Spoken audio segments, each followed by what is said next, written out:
Hello, everybody. Good evening and welcome to the United Stand. This is our live watch-along. It's a massive game. It's Manchester United hosting Arsenal in a game that will be Michael Carrick's last.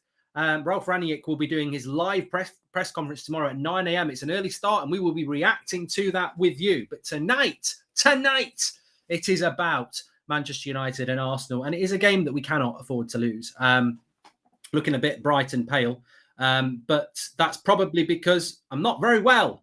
I've got a cold and I'm not going to complain about it. I have not been, apart from my stream this morning, I've not done anything. I've just been lem sipping it and blankets and Home Alone films, which would never be me on a Thursday afternoon. Normally I'd be naked in the garden, digging up the grass. No, I wouldn't even be doing that. But I don't feel great, but I'm hoping that this match can... Why does everybody always have to say it's COVID? Like, I've got no words. I've got no words. I don't joke about COVID because I know people who've died of it. So, you know, crack on. But we're not going to take the mood down. We're here and we've got the team news for you as well. So this is the team that is the leaked team news. You should have it on your screen. I just saw it there. De Gea in goal. Delo, Lindelof. You've guessed it. Super Harry Maguire. Favourite Harry Maguire's back in the team and Eric Bailly's out of the team. Tellez, McTominay, Fred, Bruno, Rashford's in the team despite being crap as well lately, and Sancho and Ronaldo. So it's favourites FC. No Donny. We think Wan-Bissaka might be injured. We haven't had the bench yet, and we won't get the bench for about 9 minutes. But we've got the undroppables, as Gaming Bear says. Yes, get your chats in. We will be doing hashtag Ask Goldbridge on Twitter as well. So make sure you give us a follow on Twitter at United Stand MUFC. Tag us in. But yes, Maguire comes straight back into the team. We are 10th in the league at the moment as well. Look at that league table, 18 points. The scary thing is if we were to lose tonight, we would be a whopping 8 points behind Arsenal. We don't know what Arsenal's team is yet. There was talk that Saka might be injured. To top your day off being sick, are you ready for another episode of Red Dead McFred? Says Joshua Bowwater. I don't know what to expect tonight. Well, I do know what to expect tonight. I expect 3 points. 5 points from our last 24. 6 points from 27. Are you having a laugh? Like, this is not... I just wonder how Carrick's going to approach it. Is he approaching it? I think he's approaching it with a back six. I think the minute you play Maguire and McFred, you're playing a back six. There's no pace in that defence at all now. Wan-Bissaka is fast. Tellez and Delo, I mean, they're fast, but they're not Wan-Bissaka fast. There's no recovery pace in that defence at all. You think about Wan-Bissaka, he gets a lot of criticism, but he's got recovery pace. We haven't got any recovery pace. McTominay and Fred will be shielding that back four. So I do wonder about how we're going to do it. But you never know. Maybe we'll see some. I don't think Rangnick's picked that team. But you never know. You never know. Really pale. Can we get a bit of colour in me forehead, or take the shine off, or is it my light? I can move it.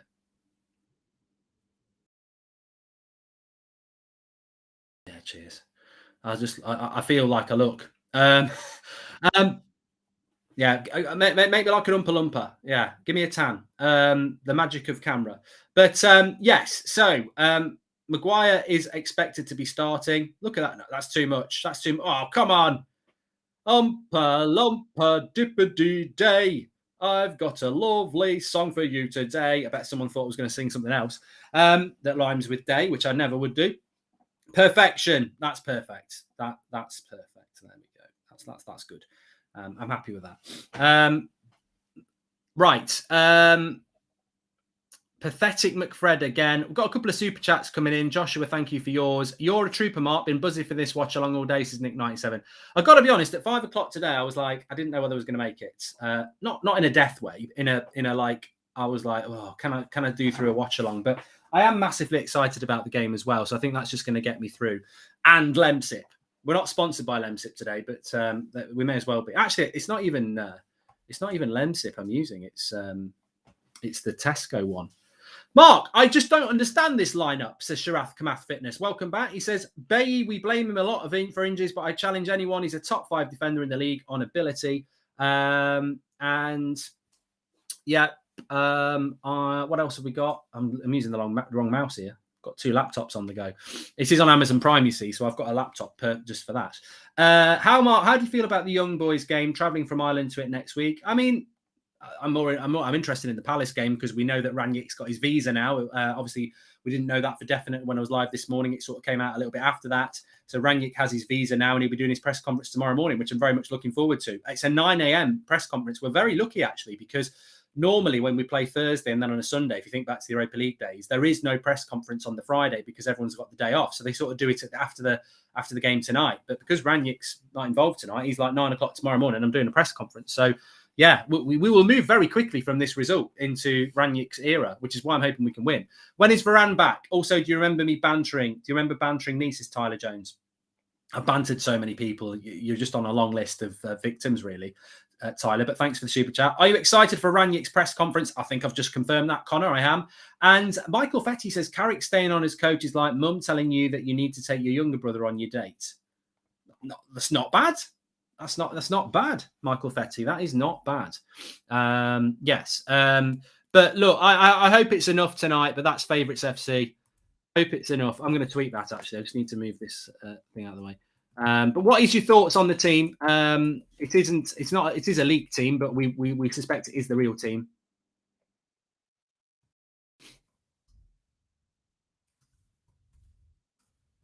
From Carrick, Maguire, Rashford. Yeah, I mean, look, Michael Carrick's done what he's been doing for the last 2 years. I'll argue it out with anybody that he just does what he's been doing for the last few years. Ralf Rangnick is at Old Trafford. I think he's been spotted around the tunnel. Oh, that's what she said, but I think he is. No, that's outside. That's not the tunnel. Aaron Wan-Bissaka's not been seen with the squad, so we don't expect him to be on the bench. For some reason, Luke Shaw has not recovered as well, so Luke Shaw is not going to be part of this game either. But somebody just said on Twitter, I'm so sick of Ollie still being thanked. Can't go a day without seeing something from the club, and it's the exact reason we haven't won anything in years. You know what I think about that? Just let people have it. I mean, I'm not really bothered. I mean, somebody was calling me an E-Red today, saying that top Reds are people who support the club through thick and thin, and I think the word thick is adequate. I mean, supporting your football club is not just chanting about a manager that's not good enough and players that aren't good enough. I mean, Sir Alex Ferguson didn't do that. I just think people need to go and check their history. You know, I've got no issue with anybody doing anything they want, but don't tell somebody you're a better fan because you cheer incompetence. That's never what we were about under Sir Alex Ferguson. And I was a kid when Sir Alex Ferguson took over, and it took me into being a man. And Sir Alex Ferguson was petulant, angry, aggressive, and ruthless.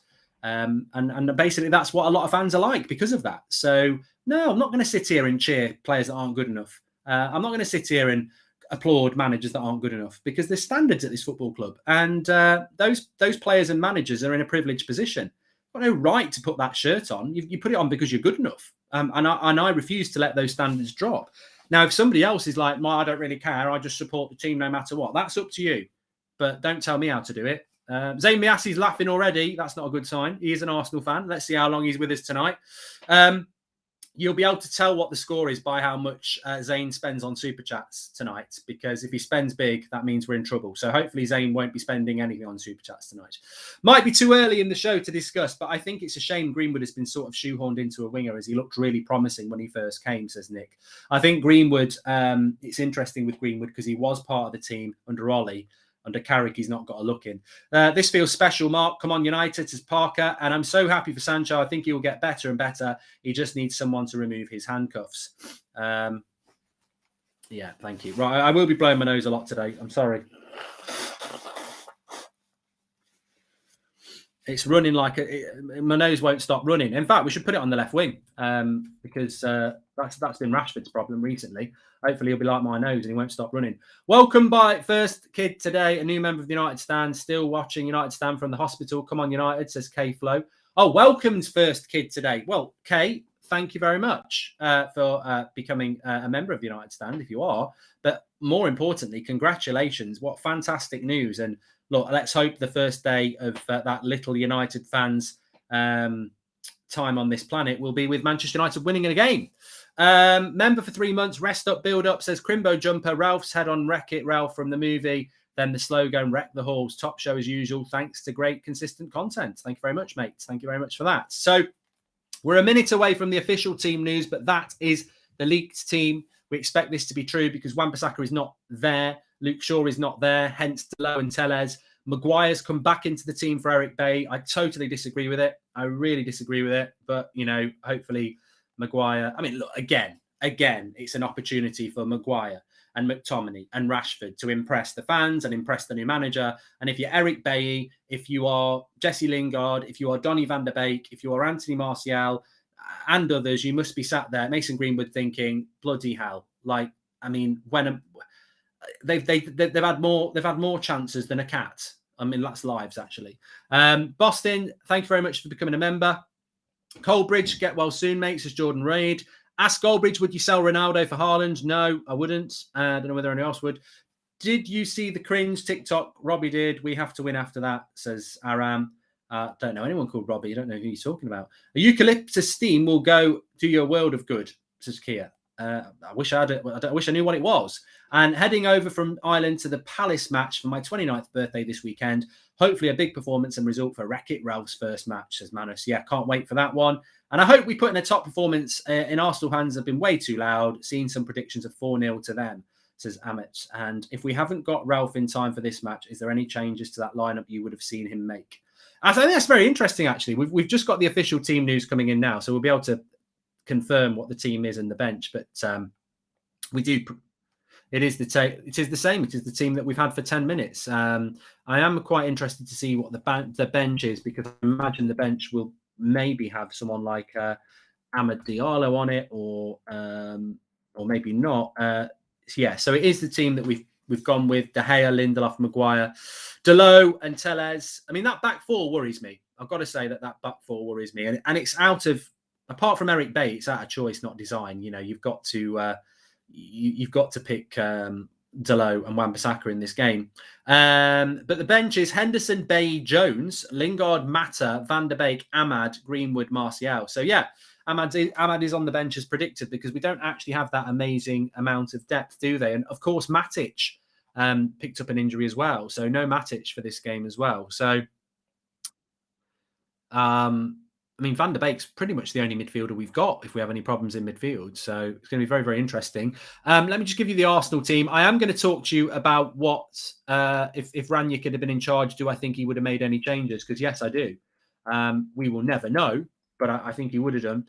Arsenal team is Ramsdale, Tomiyasu, White, Gabriel Tavares, El Nini and Partey, Martinelli. Oh, God, Zane's going to be going mad. Martinelli, Odegaard, Smith Rowe, Aubameyang. Saka is fit enough to be on the bench. There was concerns about him not being fit. Pepe's on the bench. Lacazette's on the bench. So I mean, that's a relatively settled Arsenal side, to be fair. Relatively settled. They've been picking that team more or less. 8 or 9 of those players have been starting for quite a while, and I do worry about their front four, and I worry about our back four. We need to put in a performance tonight. I'm not confident, but I'm not. I can't say I'm not concerned. I am concerned. I think it's favourites FC, and I think I'm a little bit worried about Arsenal coming here and playing confidently, and us probably not playing confidently. So we will see.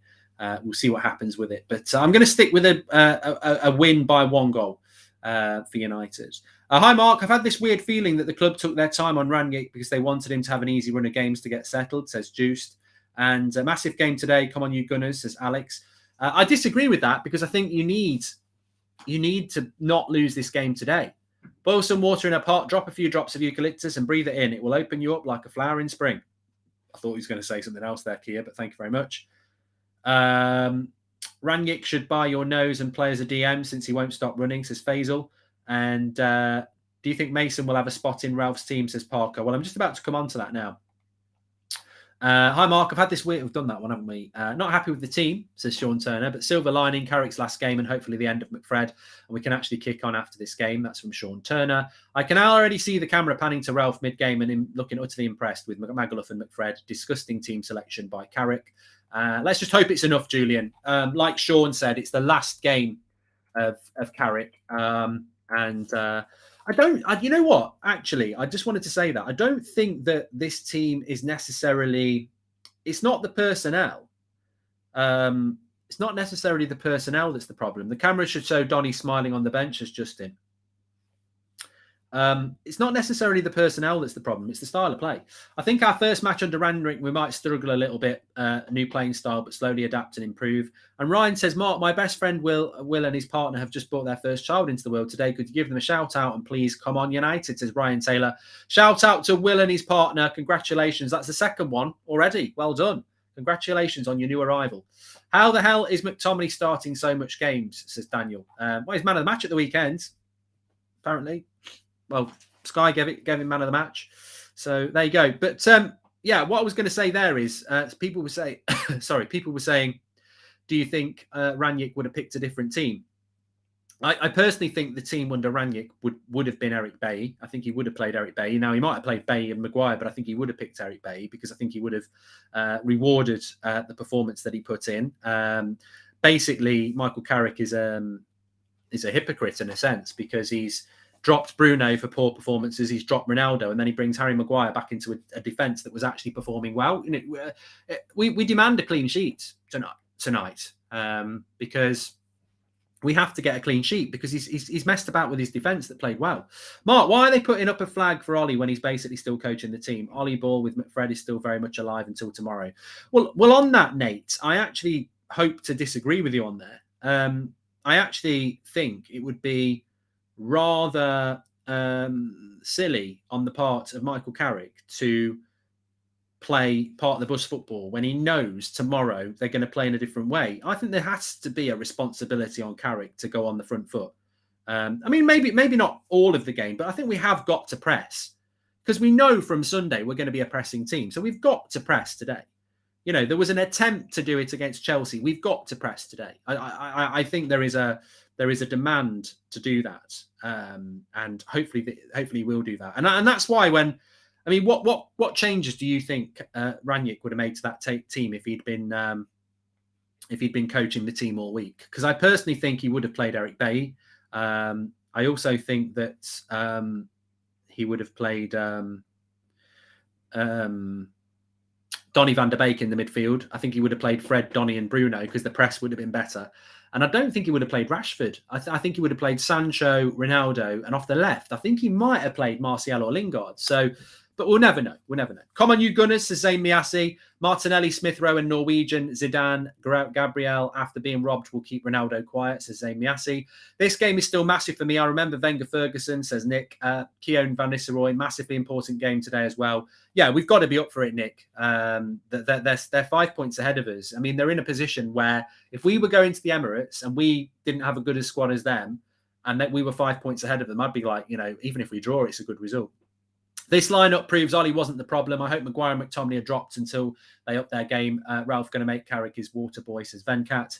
Mark, I wonder how good preparations for this season have been good enough when it comes to their physical state. I mean, is their stamina good enough to play Rangnick's type of football? Probably not, Perry Klassen. United to win 1-0, says Roberto Fernandez. And I think the big thing for me about the game today is I just don't know what style of football we're going to get. How do the coaches not see the issue with McFred, Maguire, etc.? It's so obvious we need a change. We're 10th, says Luke Marshall. And players doing their best to impress. Our new manager is our only hope to get the best out of this game, says Mario. Perhaps Rangnick is asked to play his best team in his opinion so he can evaluate them for Sunday, says Ren H. I don't. I think that I disagree with that. I think that Carrick has picked the team he wants to pick. And you know, you have to believe that because otherwise it becomes very complicated. But as I was saying, whether, you know, maybe Rangnick would have picked the same team anyway, but we wouldn't be playing the same style of football. And I suppose the big question is going to be, does Michael Carrick decide to pick does Michael Carrick decide to play a different way than he's been playing for the last 3 years? And that's going to be interesting. Aiden says this team cannot press anyway. Do you think there's a possibility Maguire will be stripped of the captaincy, says Ash G. Thanks for the super chat, Victor. Think Ralph has picked Tellez and Delo, says Malps. Well, he hasn't because Wan-Bissaka and Shaw are not on the bench. They're both missing out because of injury, I'm afraid. Can't believe 2 United greats who played under Sir Alex Ferguson and chose play this crappy football like this. Even bottom teams play much better. says Tarunda. Well, look, what are your predictions for the game, Mark? I'm going to go with a win for Manchester United by 1 goal, but I think I think so much depends on the first 10 minutes, and I know that's a cliche, but I think the first 10 minutes are really important. We know how great that Old Trafford crowd is. We know they will be up for it. And if we go on the front foot in the first 10 minutes and get them behind us and make Arsenal play on the break, then we will have a lot of ball around the edge of their box. If we sit back in the first 10 minutes and let Arsenal get used to the ball, they'll get confident, and then it will be a very difficult game for us. So the first 10 minutes are going to be very, very key. I think even under Ollie, we used to do the 5-minute press. So hopefully we are going to see that. Ronaldo's first hat-trick since his return today, says Chiri. I hope so. Personally, I fear the impact of Rangnick may be hindered by United keeping 80% of Ollie's coaching staff. I mean, a cat can't give birth to a cheetah, says Daniel. The definition of insanity is doing the same thing over and over again, expecting a different result. Carrick equals Ollie equals struggling. This is embarrassing, says Victor. And can't believe I've done that one. So I actually got tagged into something today on Twitter in relation to, and please do subscribe, by the way, because as you can see in the top right-hand corner, we're getting close to 230,000. So please subscribe, bottom right-hand corner. What you say?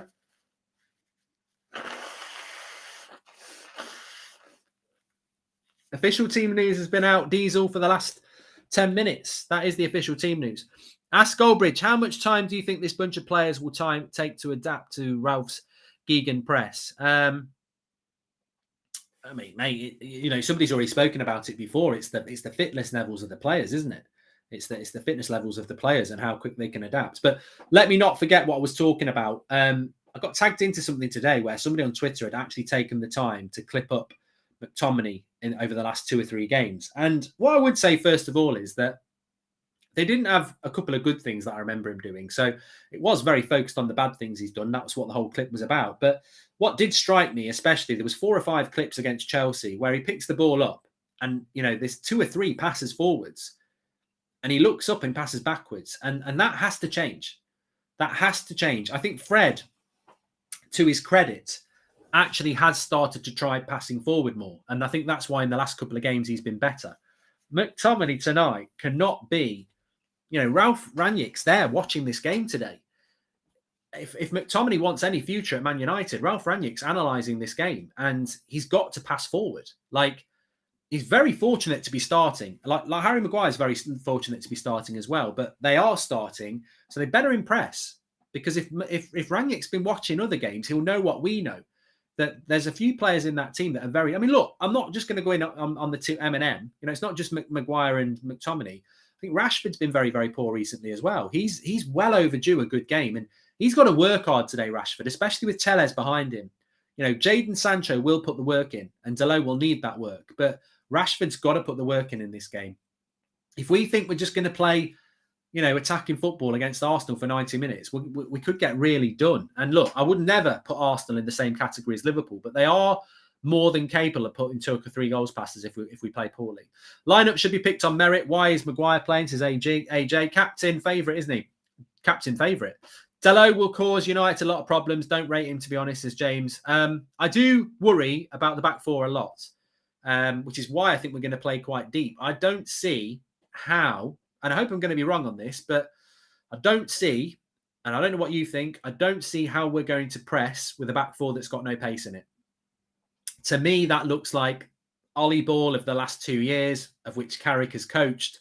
I think this looks like a back 6. I think this looks like a back 6, hit them on the break. Pace of Rashford, Bruno with the long balls, Ronaldo to finish it off. I think this looks like every game we played last season to me. So, yeah, I hope I'm going to be wrong on that, but I just can't see how that defence can play a high line. The minute he chose not to play Eric Bailly, that was the minute he's gone defensive here. And it is a little bit embarrassing if he does that. Your new boss tomorrow, who plays front foot high line football, you go and play part of the bus football. So I hope he's not doing that. But I do look at the back 4, and I don't like Delo and Telles defensively. I think they're suspect. And I don't like Lindelof and Maguire mobility. So I do worry about it a little bit. I really hope we put in some crosses today, especially with Telles and Delo in the team. Well, that's what we do hope, because that's on the front foot. Connor, thank you very much for the super chat there as well. And I really hope we put in some crosses today, says Paris. Thank you very much. Where was career mode today? It didn't happen because I feel like shit, basically. I've been trying to just rest up for this show, which is going to be a bit of a marathon. So, yes, I'm looking forward to that. But I'm not going to complain. Not going to complain. It's the first time I've let anybody know that I'm not very well. Bruno Fernandes became the 222nd player, different player to reach 100 games for the club. Apparently, there we go. If you're interested in those sort of things. Phil Jones is on the bench. Yeah, we're a bit short, really, aren't we? Ahmad's on the bench. Phil Jones is on the bench, and that'll basically be because we're a little bit short on options at the end of the day. Harry the Hoover and Victor the Vacuum. I hope not. Chuck us your questions in anyway, because I think that Arsenal don't have Saka. They've got a very good system, Arsenal. I've been saying this for a few weeks about Arsenal. You can pretty much pick their team before it comes out. He's got a stable back five. Obviously, Partey will always play. All right, it's not always El Nini with him. Sometimes it's that new signing or Xhaka, although he's not been fit. But Smith Rowe plays every game. Aubameyang plays every game. So really, you can pick 8 players for Arsenal every game, and 9 if Saka's fit. So they're a very settled team. And I repeat what I've said before. In their last 10 games, 7 wins, 2 draws, 1 loss. In United's last 8 games, 6 losses, 1 draw, and 1 win. So we've won 1 of our last. No, that can't be right. Yeah, can be right. 24 points is 8 games. Yeah. Mark, where do you think we could finish? Asked Goldbridge at the end of the season under Ralf. And if Ralf was buying players in January, who would you want him to sign? Well, I've wanted us to buy a midfielder for a very long time. So that's what I would like us to buy, yeah. Do you want to see Ahmad under Rangnick? Lad's a baller, says Karan. And Delo will cause United a lot of problems. Don't rate him. We've done that from James. Thank you very much. Take care, Mark. Hope you get well soon, man, says Addy. Hi, if United lose 3-0, do you think he'll still play Maguire on Sunday or Bay, says the honest Tiger. And Arsenal attack is crap. The only chance they have to score against us is counter-attack. So if we play defensive, then we probably break Arsenal's plan, says Nabil. And this must be definite proof that Rangnick hasn't been involved in the team selection, neither today or against Chelsea, says Nikolai. Read out the team. Some of us are driving, says Connor. Okay, so for those who are driving, yes, don't be looking at your screens. The team is David De Gea, Diego Dalot, Wan-Bissaka is injured. Maguire comes back in for Eric Bay and plays next to Victor Lindelof. Tellez is at left back. Luke Shaw's still not fit enough to return. McFred in the midfield with Bruno in front of them. Rashford on the left, Sancho on the right. And then Cristiano Ronaldo comes back into the starting lineup up front. I just want to go back to that previous point, though, about Arsenal. You're very right. I think they've only scored 3 goals away from home this season in 6 games. So they're not a team that actually does score a lot of goals. So hopefully that is something that we can exploit. Lots of people not very happy that Harry Maguire is starting. Lily, thank you for joining the members club. You can do that by clicking the join button if you want to. Thanks for supporting the channel. And I think it's clear from where Ollie was getting his ideas on McFred, the game which Donny played in his first game to get in with the fans, says Farzin. I feel sorry for I didn't intend to talk about Donny van der Beek, but, you've sort of forced my hand. Sadly, I think we're going to lose. Would have said drawn before the lineup. Thankfully, it's last game of Old Guard with Ralf Eras starting on Sunday, says Gamer. And for those 3 years now, this channel has been providing me better entertainment than performances on the pitch. I hope Rangnick balances it finally, says Alex. And I think in relation to Donny van der Beek, what I would say about Donny van der Beek is this. He came on against Watford in the second half in the McTominay role and was absolutely superb. He then gets started in the number 10 position. Like, he's not giving him, and this is the brilliance of the incompetence of the coaching setup that we currently have, is that Scott McTominay gets subbed off at half-time against Watford because he's absolutely crap. Van der Beek comes on and he's man of the match in 45 minutes in McTominay's role. What happens after that game? He doesn't start again in that position. McTominay comes back in. Van der Beek played as a number 10 against Villarreal.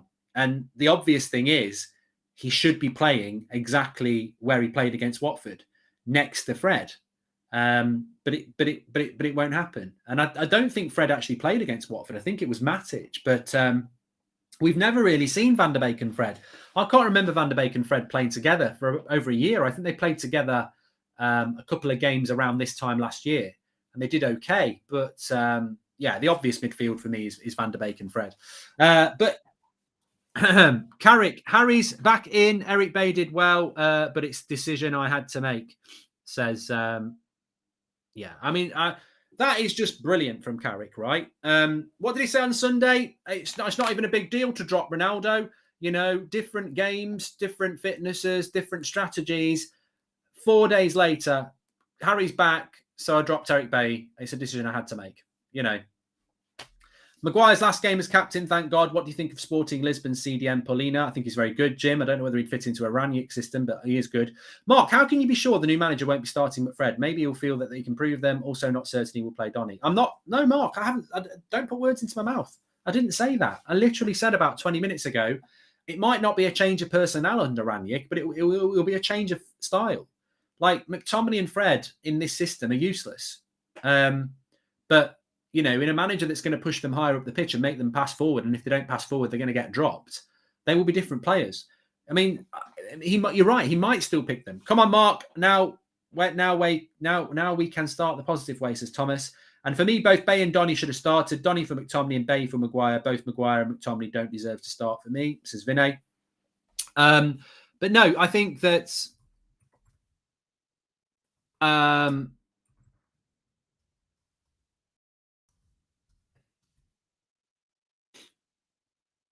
I put a tweet out. I think that for me, that's what we're looking for. It's the change in the way that we're going to play football. If you think about McTominay and Fred under Ollie, or even under Carrick, you know, you get the ball, you take a touch, you look around, and you play the safe pass. That's basically, you can tell how they've been taught. I've played football, you've played football.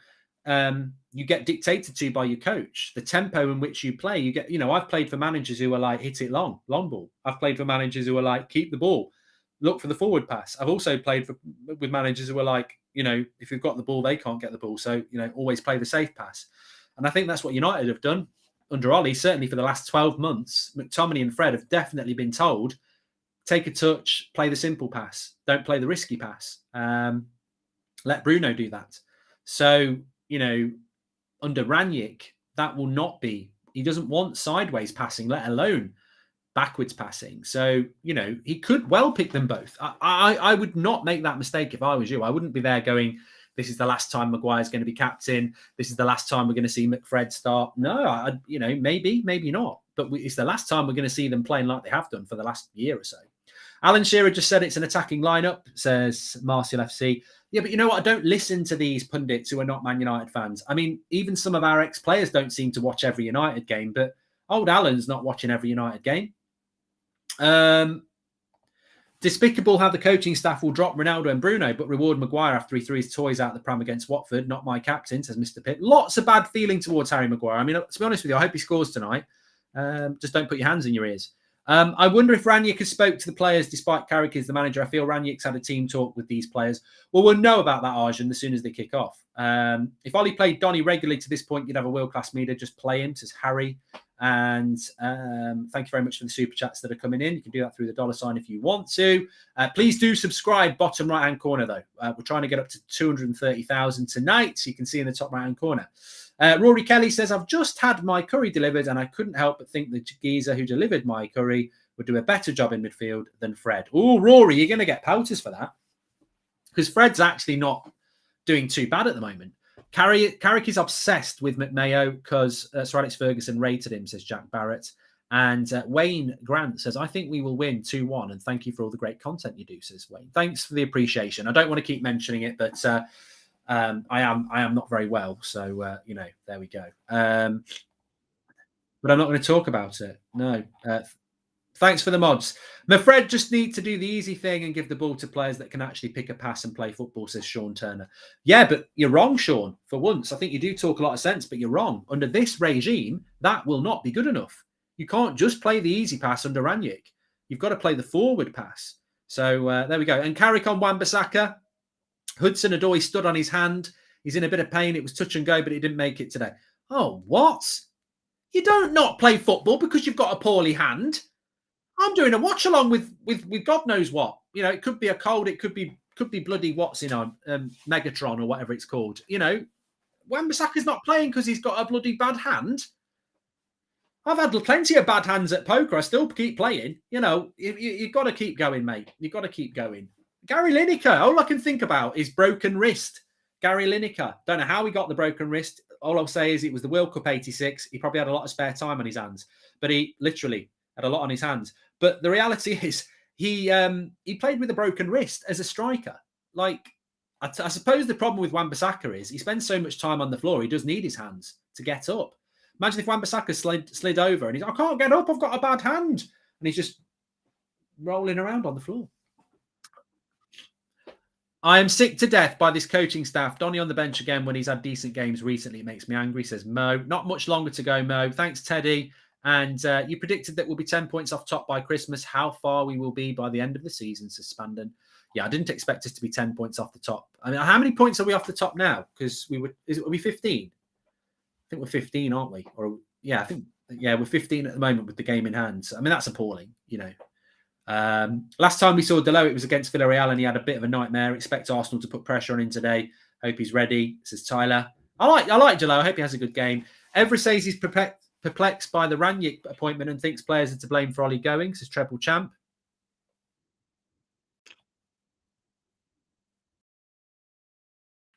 Press takes time to master, but we have a press master, says Robert Fernandez. And we've got another quote from Carrick here. Let me just read it.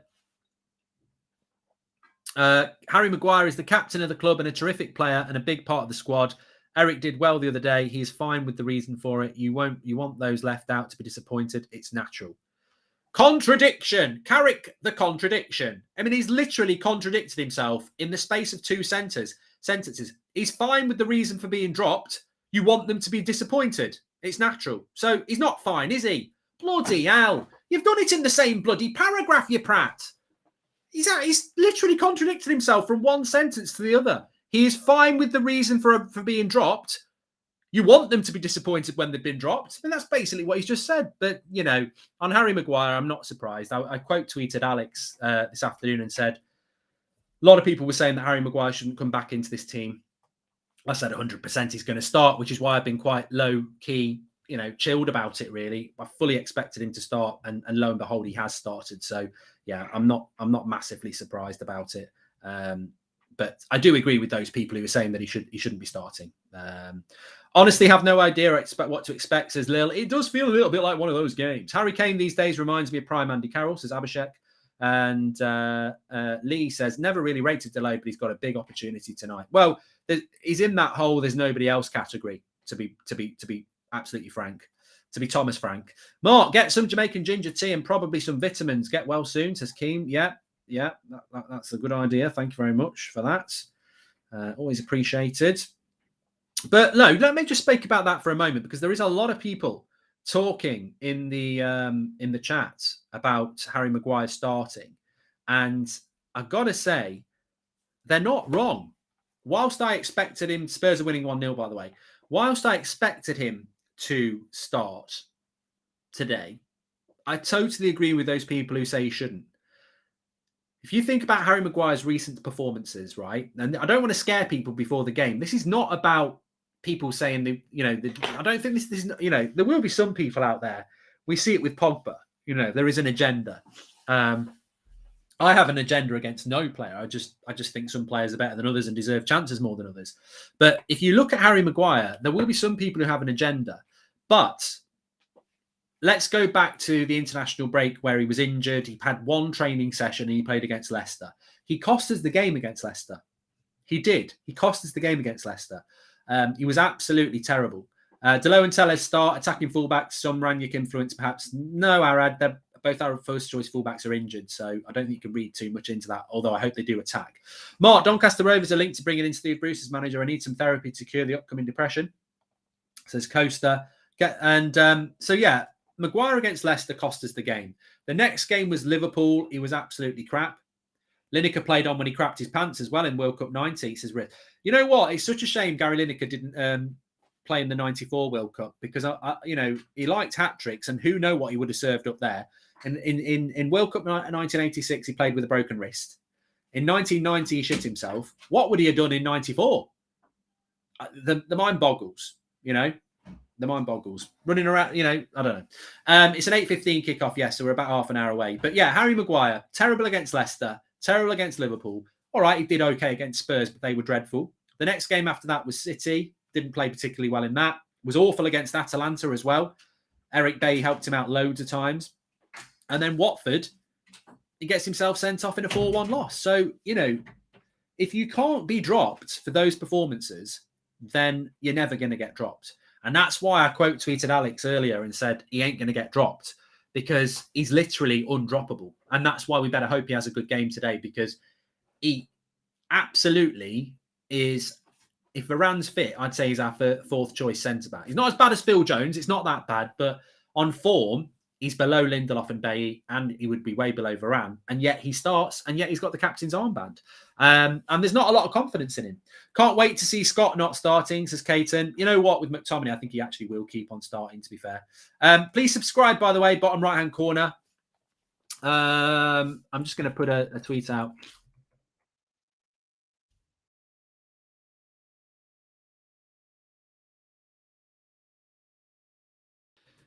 Yeah, there's just something come up on Amazon there about Cristiano Ronaldo having the lowest pressing stats in the Premier League. But you know what? Let's have a look at his trophy cabinet. Let's have a look at his goals. I mean, I just think this is the idiocy that now infects mainstream media, whereby they find something and they won't let it go. They're obsessed with pressing stats.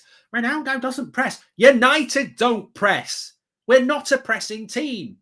How can our forward press when our team doesn't press?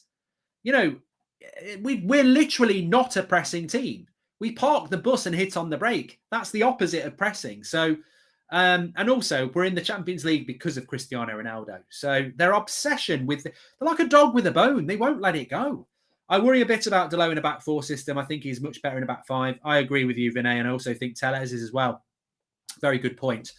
Bruno, Donny have never been the problem. It's been that the players around them can't keep up, don't know how to move, pass, position, or press as they're going to do. And can't wait. We've done that one as well. Thanks everyone who's watching. Please subscribe. Bottom right-hand corner. We're going for 230k tonight. We will have player ratings for you to do during the second half. We'll be live all the way through to full time. Then we've got the match reaction. We've got the fan forum. Adam's at the game as well. I think Beth's at the game. So we'll have a few fan vlogs for you. So lots to get involved with. And set your alarms early tomorrow. 9 a.m. Ralf Rangnick press conference will be live straight after it. So something to get up for in the morning. Although I don't normally need that to get up in the morning. It just comes natural. What's the story, morning glory? What is that McTominay can do that Van der Beek can't? This current coach is a disgrace. I would imagine he can wash the coach's car, put the cones out. No, I'm joking. I mean, look, I went on the Ben Foster podcast and he was on about how good McTominay is. I'm not going to sit on somebody else's podcast and be rude, but I haven't seen anything yet. So when I see it, I'll tell it. I'll tell you. But I haven't seen anything yet. Apart from when we play Leeds. He plays very well when we play Leeds. Lukaku never passes for Chelsea, but somehow he presses for Chelsea, but somehow he never seems to get the same criticism. And we got Ronaldo for less than 1/5 of the price. It's an agenda, Lee. It's an agenda. In this country, we build up heroes and then we knock them down. And we've always done it. Princess Diana, Robbie Williams, Anton Deck, Gaza, we've been at it for years. After being sent off, Maguire should have to earn his place back in the team, especially when you take his recent form into consideration. I think that's a good point from Lee. He got sent off in the last game and he comes straight back into it. Well, he didn't actually, did he? He played against Villarreal. Oh God, I'm struggling a little bit. After being, I'm almost choking on phlegm. As much as that sounds disgusting, it feels disgusting. My nose is blocked and now it's hitting my throat. You what?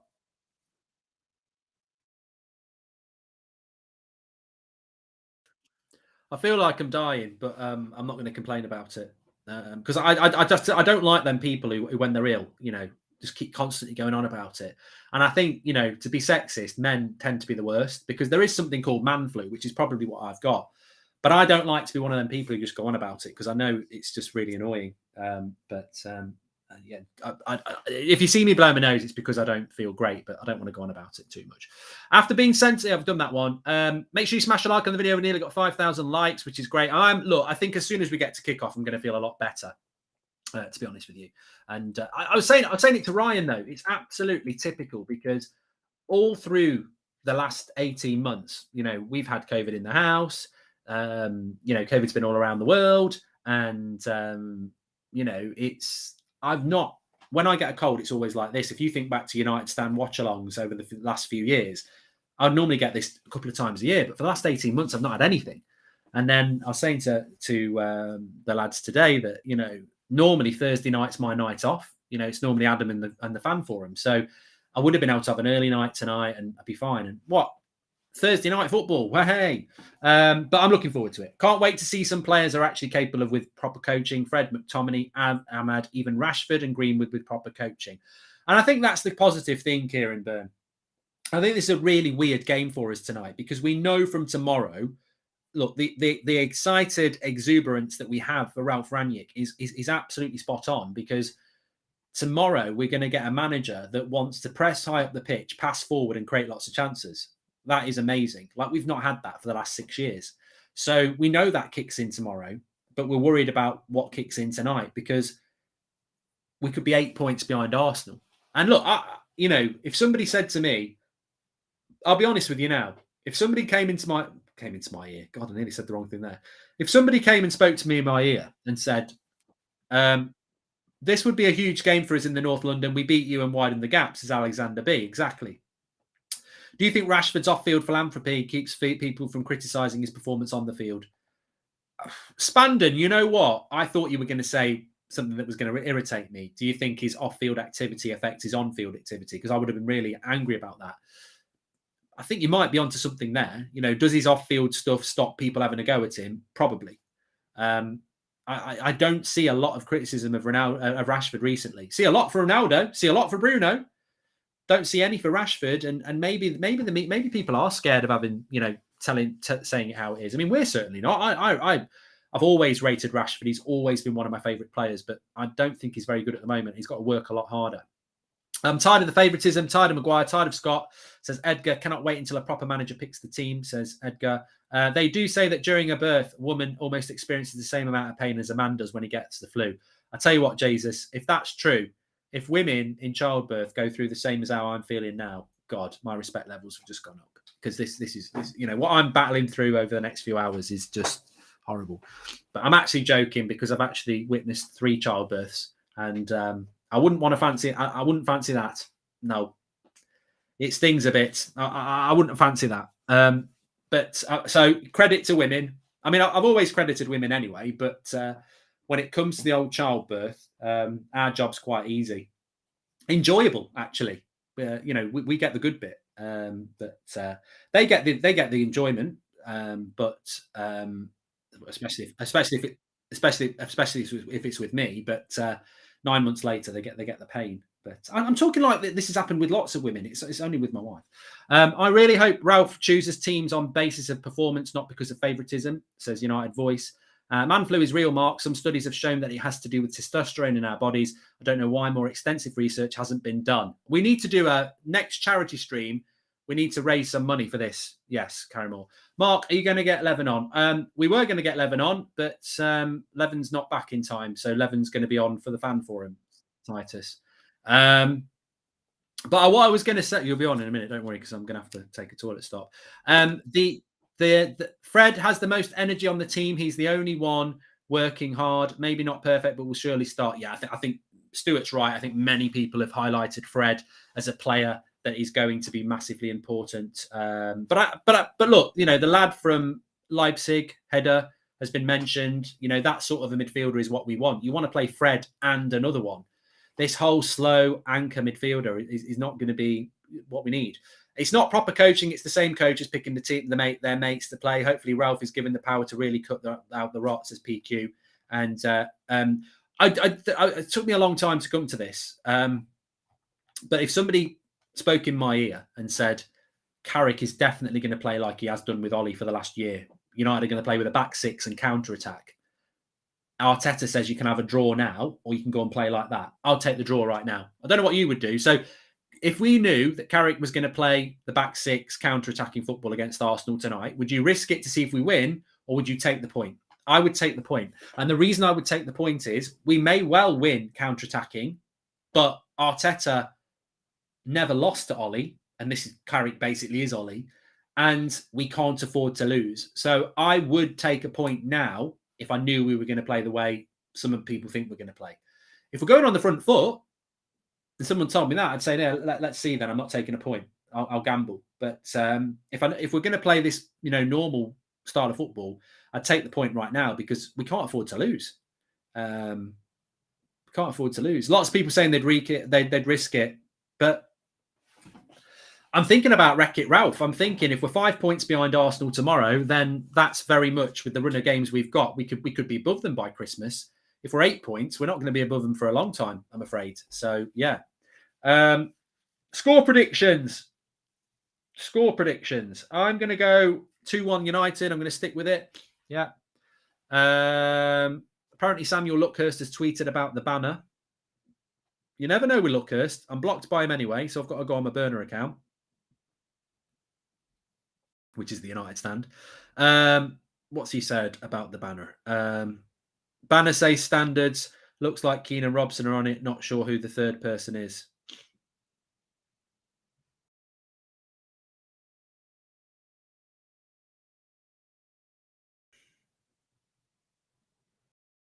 Cantona, Keane, Robson, standards. It's a very good banner. Very good banner.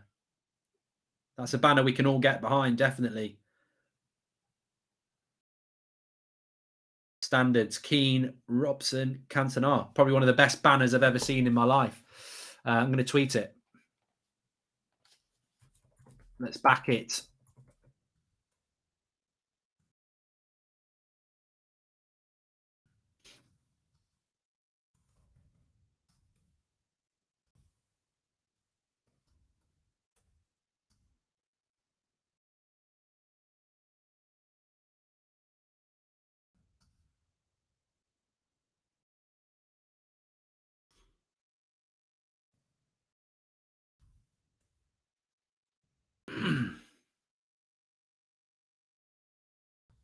So, that's what people are saying. Arteta is due a loss versus United, but Carrick is due a loss in general, says Thorder. Thoughts on the likes of Mata and Jones getting big wages just to turn up to training, says Jay. This is a joke. Eric did well against Chelsea, but it's a decision I had to make, says Mats. Yeah, because he's your mate. He's probably going around for dinner tomorrow night. I think that going into this game on a serious note, though, it really is a very difficult game to predict because all captains on that banner, shots fired at Harry, says DJ. He won't notice it, don't worry. He'll probably cover his eyes up. But I think at the end of the day, when you look at the situation, when I've completely had it, I knew this was going to happen. I'm on the odd lens tip. What's the future going to be for Pogba? Says Rob L. And I think Ralph will stick with McFred. He will like Fred's tenacity, and every manager just seems to adore Scott, says Lee. I wouldn't look. I'm going to say this right here, right now. I'm not demanding that Rangnick doesn't pick McTominay and Fred. And I'm not saying that he's not going to pick McTominay and Fred. In fact, about 20 minutes ago, I said to everybody, don't expect Maguire and McTominay to come out of this team. They might well stay in the team. They might play against Palace, but they'll be different players. That's why it's a clean slate. They will be different players. I don't think they should start ahead of people like Donny and Bailly. I don't think that's very fair when Bailly and Donny have done very well in that position. But you're quite right. McTominay seems to be a favourite. Carrick loves him. Ollie loved him. Mourinho loved him. Sir Alex loves him. So, he's obviously well respected around the club. So you can see it. You can imagine that he is going to keep on playing. But you know what? For all these people that love him, he's been playing in the midfield for how many years now? We've been nowhere near a title, and I don't think we ever will be with him in it, unless there's a huge improvement under Rangnick. What's the future for Pogba, says Rob L? Well, we'll have to wait and see. I mean, fortunately, that's for a month away, isn't it? We don't need to talk about that at the moment. We should have known this season was a joke when we sold a player in Dan James who started the day before, says NY. Luckily, Shaw isn't playing. Maguire will have to man mark someone else now, says PQ. Do you think Maguire will be stripped of the armband under Rangnick? No, Chiri, I don't. And I think it's too. I think it's too political. I spoke about this a few weeks ago. I don't think Maguire will get dropped under Rangnick. I think it's a bit of a political decision. I don't see him out of the team. I don't. Off topic, lads. Thank God they got rid of them warm-up shirts. Bloody awful. The one they have now is nice, says Sean Collins. Excuse me. And what was I going to say? There was something I was going to say, actually. God, I feel so ill. Rangnick gives Carrick a great opportunity to improve and learn as a coach, hopefully, says David Briscoe. Yeah. Sue, bring it on, says Jack. What I was going to say is, it's so hard to read this game. There's this anticipation and excitement about what's to come under Rangnick. And you're thinking, has the team or has Carrick set the team up in any way that is similar to the way Rangnick's going to play on against Palace on the weekend? Because it's going to be very different on Sunday. So it would help Rangnick if the team did press a lot more than they have been. But you look at the last two games under Carrick, for 70 minutes, we were dreadful against Villarreal and then we won 2-0. Against Chelsea, I think they had 23 shots and we had 4. They had over 65% possession. Like, they really should have won that game. So, but we ended up with a good draw. But that leads you to the conclusion that it's very difficult to read this game. You can't read this game. Like, I can't read it. I don't know what's going to happen in it. So I think, as I said, I'll go back to what I've defaulted to a couple of times, which is I think that we will find out about this game in the first 10 minutes. And if we're going to win, what we need to do is get on the front foot. Get on the front foot and get at Arsenal in the first 10 minutes. I always talk about this, and if you've been watching the channel for a long time, you'll know. Like, when I used to watch United under Sir Alex Ferguson, the crowd, the Old Trafford crowd, tends to be bubbling away. It's simmering at kickoff. What Sir Alex Ferguson would do is he'd get his fullbacks bombing on, crosses into the box, get people in the box. Now, we wouldn't always score in the first 5 minutes, but you'd win a corner. You'd have a shot. You might not score until the 20th minute, but you'd get that simmering crowd bubbling up. And that would bubble for a good 15 minutes. And then you'd keep it going and keep it going. Now, to be fair, even back under Van Gaal, under Moyes, under Mourinho, and under Ollie, we've never been any good at getting that crowd going. And we need to do that tonight. You've got to get it going because that crowd is still very intimidating. You saw what it did to Atalanta and Villarreal from winning positions. We just don't seem to do it very well in the Premier League because Premier League clubs have sort of figured us out and they're not scared of us. So, yeah.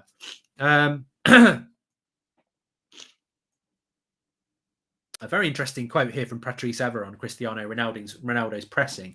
He says, I remember Sir Alex Ferguson when Robin Van Persie came. He was always injured. He said, guys, Robin won't be training with us every single day, but he's going to win the league for us. I mean, Patrice Evra sometimes does silly things like lick raw chicken, but that, to me, I don't think anybody could put it any better than that. What you're basically saying is Cristiano Ronaldo is a world-class player and he doesn't need to press because he'll win his games. Just don't fall into the trap of the media that are trying to turn you against Ronaldo. Like, he literally is one of the world's best ever players. Doesn't need to press. He will be pressing in the new system, but doesn't need to. Bruno Fernandes says that from everything I've heard about Rangnick, he's a person everyone respects in the world of football. He's a really good manager. He's offensive. He likes to press high. He's intense. I like that. I'm an intense player. Yeah, I think Bruno will benefit from it. I really, really do. Carrick says we're just being careful with Luke Shaw, taking it day by day, so hopefully he won't be too far away. And obviously he said about Harry Maguire back in the team. Bay did well, but he understands the decision and happy with the team going into the game. I'm sure he's not happy with the team going into the game, Eric Bay. But it's not the first time. I don't know how many times it's happened for Eric Bay, but I remember Eric Bay playing with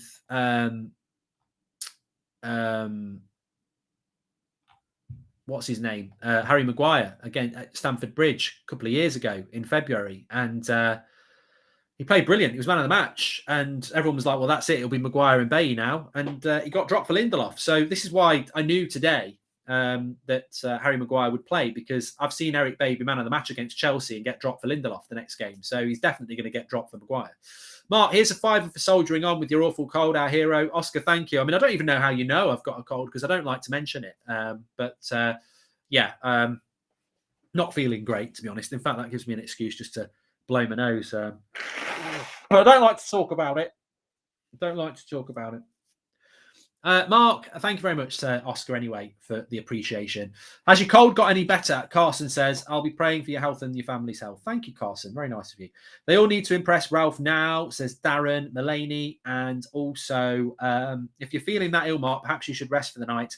Can't have you sidelined when the revolution is about to begin, says Oz. And did you hear what Michael Carrick said? Says Bobby. He said there's a big thing made out of pressing and counter-attacking, and it's blown out of proportion. Bobby, oh, God. He's talking like he's won the bloody Champions League. You know, just win the game tonight and get back on the training ground. That's what we need. Varane is still a little bit away in relation to injury. That was what he said last night, Michael Carrick. So Varane's still a little bit away. I tell you what, you can tell I'm not feeling great because I've not even had a stretch. Oh shit! I've not had a stretch in ages. There we go. Have a little bit of a stretch there. Oh, Shambone.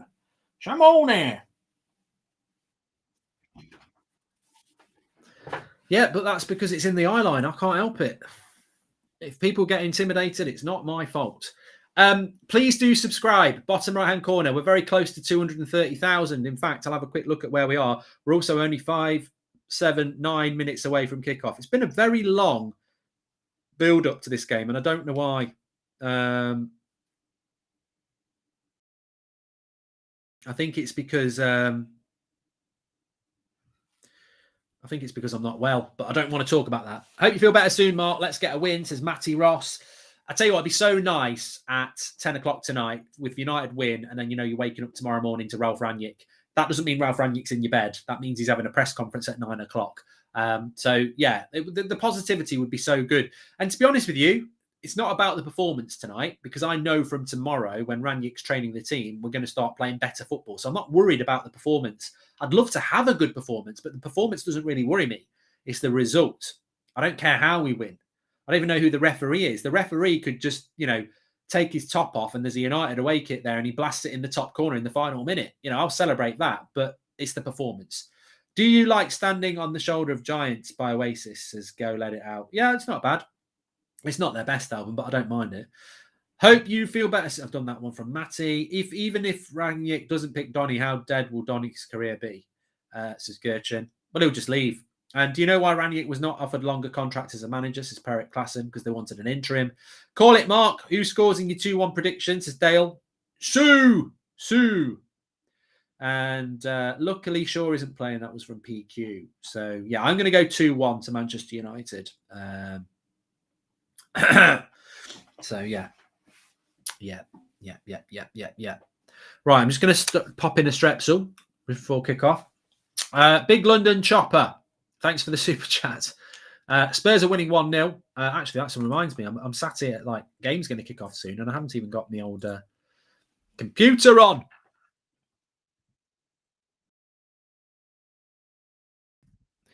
Well, I do, but I'm a bit worried about drop-off. So I'm thinking just push it, really. And I'm not doing that. What's the story, Morning Glory? Or definitely maybe, says Jammy. Definitely maybe. But let me get this going. Okay, that's good. There's no sound on. Brilliant. Amazon Prime. That's what it's on. Yeah. There will be people who are in different countries who don't know what we're on about. But Amazon is I don't know whether you get Amazon in other countries, but they basically deliver things to your door, like dog poo bags and games and all sorts. You have to order it. Martin Atkinson's the ref tonight, but they've ventured into the football world, and every December, a couple of times in December, they get the full Premier League fixtures and they stream every single game. So you can watch last night I was doing a watch along on Match Football and I was watching about 5 different games. So, but yeah, Tottenham are beating Brentford 1-0 at the moment, which means I think Tottenham are ahead of us anyway, aren't they? Yeah, they've got 1 point than us anyway. Oh, Mark, hi, Mark. Looks like you got the same thing as I. Bad case of the passion merchants. However, if we lose today, I'm going into hibernation, says Akil. And Mark, I know you don't like mentioning it, but everyone feels for you and hopes you get well soon, says Haz. I'll soldier on. It's a 1:45 a.m. kickoff in India, and I hope we win, says Mahil. That's something we've not done for a while, and we always started, actually. So let us know where you're watching from in the chat. We'll read some of those out before the start of the game. I'm going to go 2-1 to Manchester United.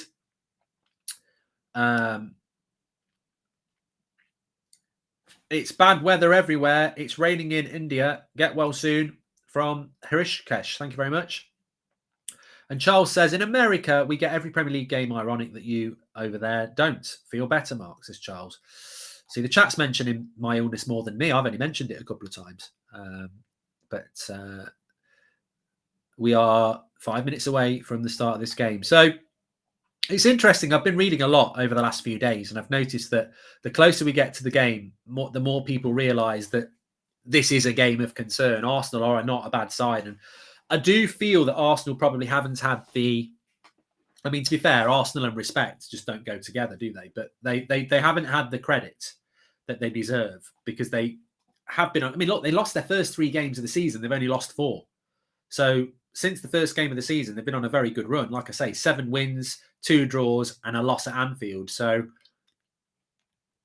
everyone's going to lose at Anfield this year, apart from probably Chelsea and Man City. So I think a draw is a logical result, but it's just very hard to predict. Very hard to predict. I tell you what, I like that United tracksuit top. It's a bit like the one I used to have. It's retro. Remember, I always used to wear one like that. They've re-released it. I won't be buying it because I've got one anyway, but I quite like that tracksuit top. Although I don't like it because it's got a high collar on it. Mine didn't have a high collar on. But I have got one like it. Ev, thank you very much for becoming a member. Mark, I'm in Rhode Island. Have you heard of it? Get well soon, says Nature Videos. I think it's in Switzerland. No, it's in America, isn't it? Arsenal come out. Kickoff is 4:15 a.m. in Singapore. Get well soon, Mark, says Harter. Thank you very much. And Aradia says, same here, 1:45 in India. Rain and cold weather too. Got my rum ready to enjoy the game. I thought you said your mum ready to enjoy the game, which she might enjoy the game. I just had visions that she got ready in a dress and was sat down to enjoy the match with you. But rum works as well. Just woke up at 6 a.m. to watch Arsenal, but I'm not expecting to walk all over United, hoping for a good game. Ralf Rangnick there, going to sit down in the stands. Marcus Rashford. There's the Ollie banner going around the Stretford end. Mark, it's my granddad Eamon's birthday today, 77 and very poorly. Can you call him a prat, please? Well, that doesn't feel right, Stuart. I'd rather say get well soon, Eamon. And what do you make of Carrick constantly saying there's been a lot made of pressing, like he doesn't agree with it, says Carrick. Well, Carrick seems to spend his whole time saying there's a lot been made of this, there's a lot been made of that. Goldbridge, I get it. Come on, United, says David Sherwin. Goldbridge, yeah. Well, let's hope it's cold United tonight. We need some good results in the game. But we've made it through to the start of the match, which is always my biggest challenge. Hopefully the match will entertain us now.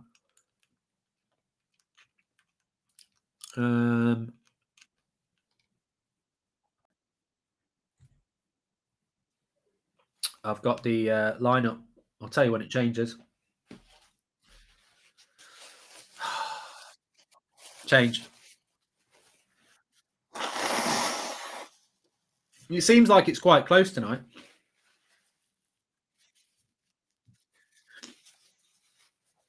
Oh, no, I thought you meant our stream. No. On that, they've just got the lineup at the moment, and I'll tell you, it's gone off just to the actual formation. Listening from Lichfield in the Midlands, have a feeling Maguire is... What was that flashed on the screen? I saw something and I didn't read it. Have a feeling Maguire is going to give a few hairy moments, says Emily Derry. Well, he better use some Manscaped then and show some balls and get rid of the hairy moments. That would be a great... really not understanding the politics behind the constant selection of Maguire despite his lack of form, says Mike. And Bruno's 100th game feel like he signed yesterday, says Sharath Kamath Fitness. Yes. Right. Well, good to go. We're ready to go here. As I said, first 10 minutes going to be massive. Surprised they're not doing a minute silent for Ollie. Commentators acting like he's passed away, talking about the banner. I respect people who want to do it, but respect people who don't think it's a good idea. Like, it's all about opinion at the end of the day. It's not that deep. If people want to do it, it's up to them. As I said, if it's a banner to say we love Ollie as a player, that's fine. If it's a banner to say thank you for being a poor manager, I just don't get it. We didn't do it for Mourinho, and he won 2 trophies. So somebody was on about it today. Cody, welcome to the Members Club. Somebody was on about it today, saying that people are too ignorant to realise the good work that Ollie's done. And I'm like, it's all right. It's all sanctimonious and nice to tweet it, but can you list what he's done? At my signal, unleash hell. Arteta's speech to his players. Zayn Miassi, that's a very generous super chat. Hopefully it's your last one. Would you let Aaron Wan-Bissaka? No, Eamon, we're not talking about stuff like that. We've heard all the positives about the new manager coming in, but Mark, do you feel there are any negatives? Not at the moment, Mark. Have you seen how we've been playing for the last year? And Mark, did you see United's social media post yesterday about today's match? I want to see if you can guess which 3 players they put on. Rashford, McTominay, Maguire. No. Now I have. I might just go back and refresh.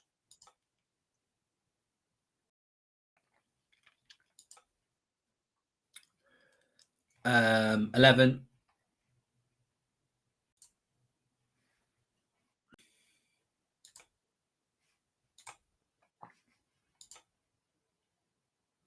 $23, $24, $25, $26. Yeah, I just refreshed it. That's what you have to do with this. You have to come in and out sometimes because it just drops. But it's Arsenal on the attack early doors, and Aubameyang wins an early corner for Arsenal. This is what we don't want to see in the first 10 minutes. I think it's really important that Manchester United start on the front foot. And what do? We concede a corner straight away. It's a poor pass where McTominay slips. I don't know why. It's not a good pass for McTominay, to be fair. It's the fullback who whips the cross in. So I don't think that was McTominay's fault. I think it was Tellez, just get rid of it. Get rid of it. But an early corner for Arsenal.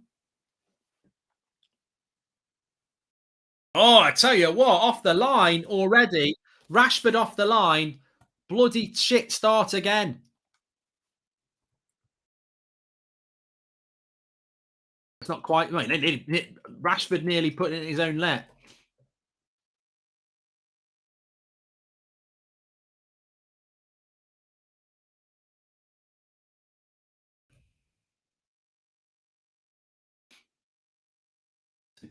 And the worrying thing about this is Arsenal have had 3 corners in the first minute. And it's like I said, this is the problem because you invite confidence into their team. Have you ever been to Northern Ireland, Mark? I have, Joel. Yes. Another corner here for Arsenal. In it comes. It's a decent one, but it's headed away that time. Cannot believe Donny's not playing again, says Mohammed. Happy Ronaldo's playing. They need to play fast, fluid football, going for a United win. We're on the break here with Sancho. United on the break.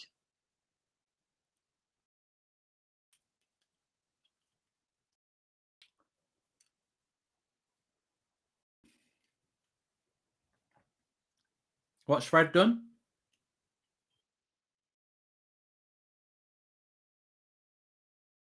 All right, don't say stuff then because it's just. All right, cheers, mate. I don't understand why that's happening.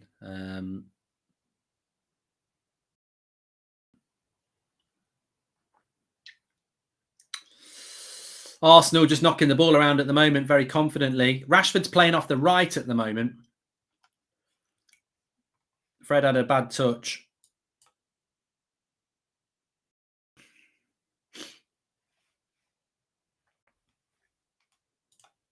But Arsenal confidently knocking the ball about at the moment, and United not really able to get hold of it, which is a bit of a concern. It definitely doesn't look very Rangnick style, does it? Deep line, counter-attacking, doesn't look like a Rangnick way of playing at all. I'm going to tweet that.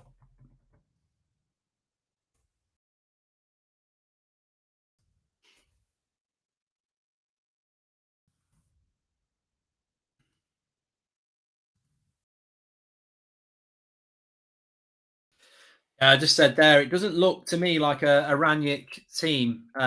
Looks like it's very much like it's a Carrick team, which is what we were told. But I think we sort of hoped that maybe Rangnick could have a chat with him and say, do this, do that. But it's It's a very deep line. If you look at the natural position of McTominay, how deep the centre-backs are, side-to-side football. Let's see how many forward passes we play. See, Sancho there, he could have passed it back. He tried to take him on. Yes, he lost the ball, but he did try and take him on.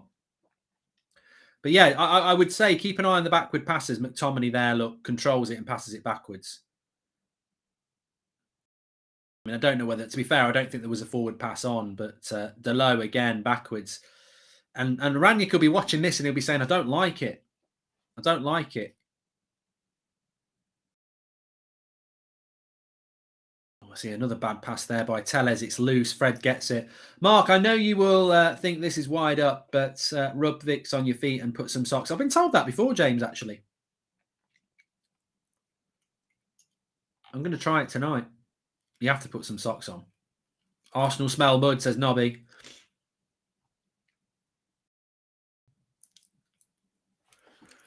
So 5 minutes gone, just over 5 minutes gone.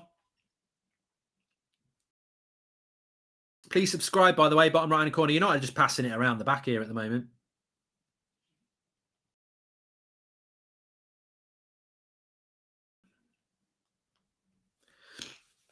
Look at this from United. This is shit. The gap between the defence and the attack is huge again.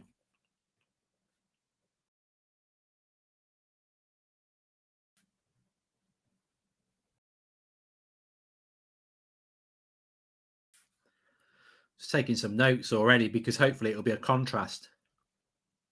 But this is like Ollie has gone, his tactics stayed. It says Muzza. Exactly. It's a shambles. It's an absolute shambles so far. We're playing slow tempo football and they're pressing us in our own half. Yeah. This is there's no difference. This is like what Liverpool did. Sitting so deep, says Rob. Mark, do you think Rangnick could use Donny, says Jack? Well, you've got to use players that are going to get their foot on the ball and pass it forward. So Donny van de Beek would do that. The problem we've got here is that these players are just not. Look, plenty of time to go. But you'd be very happy with Arsenal if you're an Arsenal fan in the first few minutes here. Look how effectively Arsenal are pressing, and look at the gap. Where's fucking Rashford? Like, he's playing as a left forward again. He's got to come deeper. We've got a back four, and then we've got... They don't know what to do. Maguire and Lindelof don't know what to do. We've got a back four, and they don't know what to do. Rashford and Sancho have got to come closer, lads. Arsenal have got us penned in here. We're in big trouble. We're going to be in big trouble in a minute. Lucky that Lindelof picks that up. McTominay loses it. Fred wins it back. Good interception by Fred. Fred gives it away again. It's a diabolical stop, although Arsenal give it away here. A lot of work to do. I think Rangnick could be watching this first 10 minutes. Ollie is gone, but has never left his tactics. That's from... Here's Delo. It's a shot straight at Ramsdale. That was from Ronnie. Arsenal are pressing us way better than we are.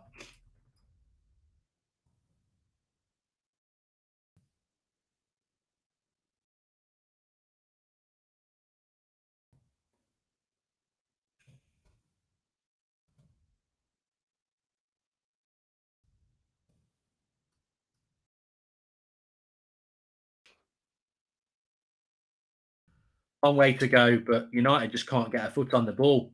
And again, it's the same old problem. Maguire and Lindelof hitting long balls. McTominay and Fred unable to impose themselves on the game. Arsenal more energetic in the press. United looking clueless. And look at that by Martinelli to win that back from Telles. It's fantastic work, and he's done really, really well. But we win the throw-in.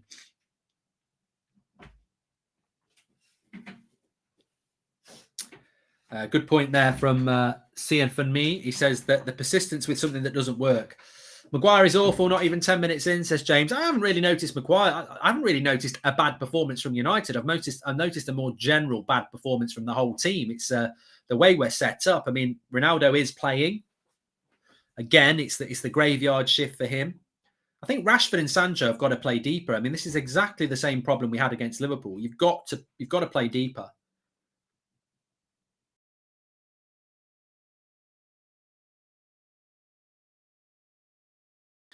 At least Jose had the decency to take his stink with him when he left. Ollie left his stink for us to deal with, and is still being celebrated as Biggie third. Well, it's not. This isn't on Ollie, is it? This is on the.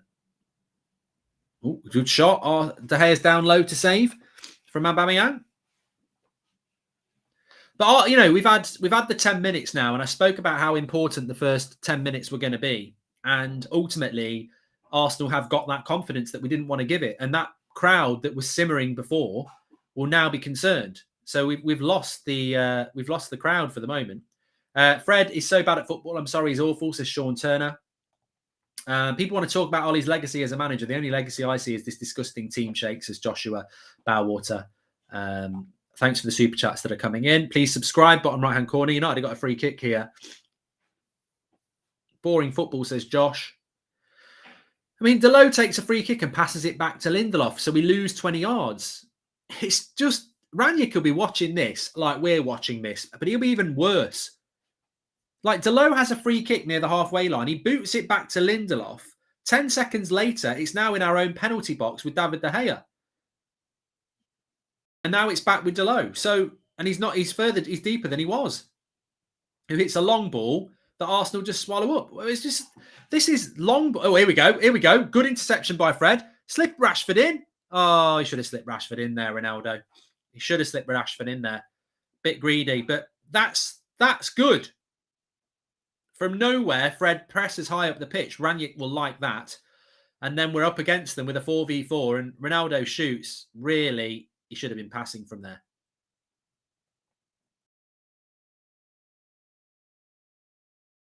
Yeah. And that's why Fred's important. That the pressing he does is very good. Sometimes his passing is abysmal, but that just shows you what United can do when they press properly. But he should have slipped Ronaldo Rashford in there.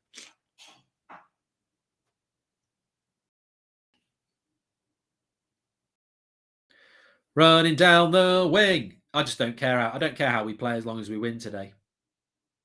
But Arsenal definitely a better footballing side than us, like many teams we've played this season. Look how confident they are look how effective their press is to us.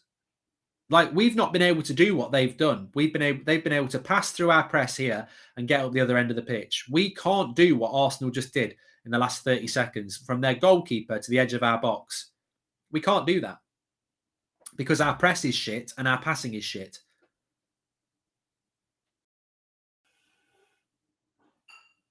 And let's not forget, Arsenal have only scored 3 goals away from home this season.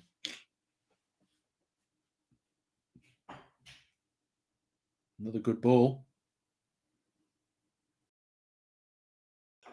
De Gea has to tip it for another corner. I mean, I don't know how Martinelli gets up for that. Is it a corner or is it a goal kick? Yeah, Martinelli getting up above fucking Victor Lindelof. Martinelli winning a header against Victor Lindelof. And people tell me that Victor Lindelof's the answer. Too bloody weak.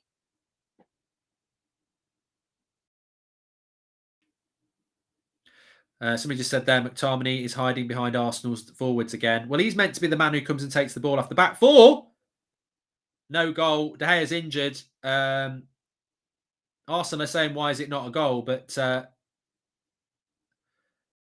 it depends whether the referee blew the whistle here. David De Gea's gone down and he's hurt his ankle.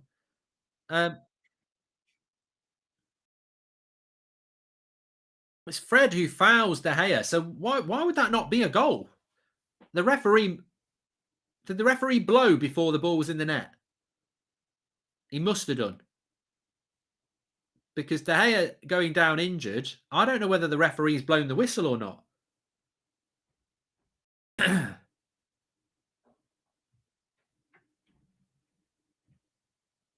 I think he might have just blown the whistle. Yeah. Well, I don't know. They're talking about it, but I don't think it will be given. Fred fouls De Gea.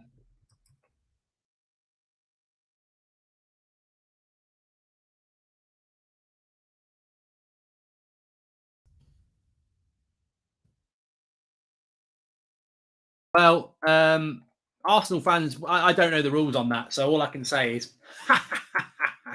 it is quite funny. Well, hopefully De Gea is all right, but it is quite funny because De Gea goes down injured because Fred fouls him. Wan-Bissaka, sorry, not Wan-Bissaka. Smith Rowe knocks it into an empty goal. Arteta's like furious about it. I actually, if that was the other way, I would be sitting here saying that's a goal. That should be a goal, but it's not going to get given. It won't be. A lot of people saying in the chat that will be given. It won't be given because there's nothing to give. He's always going to give a drop ball, isn't he?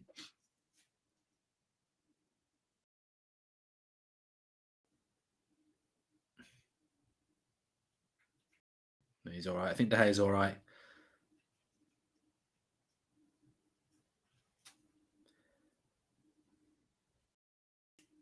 Well, his whistle's not in his mouth till the ball's in the net, you know. Technically, you could say that's a goal.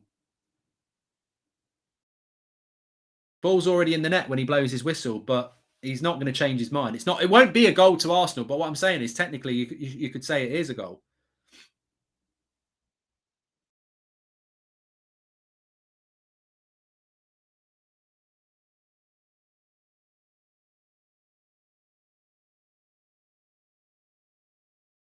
I think he's going to give the goal. I don't know what they're waiting on. I mean, look, at the end of the day, Fred fouls De Gea. He goes down injured. It's not a head injury. He's lying on the floor, and Smith Rowe puts it in the back of the net before the referee blows the whistle. I don't know how you rule it out. It's a goal. It'll be a goal. It's a goal. It's fucking goal. Fred. Bloody Fred. What a prat. Smith Rowe scores for Arsenal. Arsenal are 1-0. But the thing is, though, you know, what are the United players arguing about? Like, we've just sat here and gone. How can he not give the goal? How can he not give the goal? Fred fouls De Gea, and the ball's in the back of the net before the ref blows for the foul, which he doesn't have to do because it's not a head injury. It's like, I know it's bloody annoying, but what injustice is it that we're talking about? Fred's a prat. Now, fair play comes into it. Fair play comes into it, but you know, I knew it was going to given. I knew it was going to given.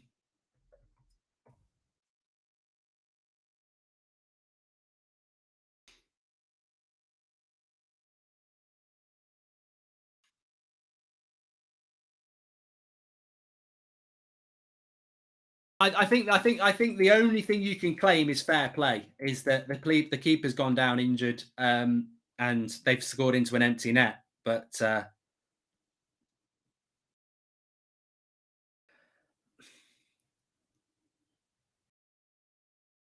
don't know. I don't know.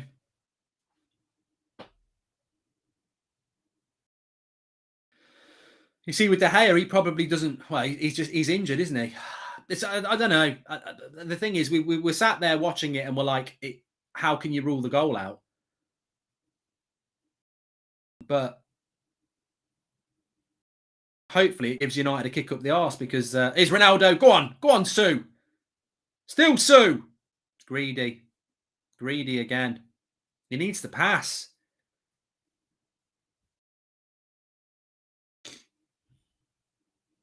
I don't think it was weak from De Gea. You want to try having somebody stood your the bone on the side of your ankle, it hurts. And the thing is, I think De Gea probably thinks De Gea probably doesn't expect his own player to do it to him.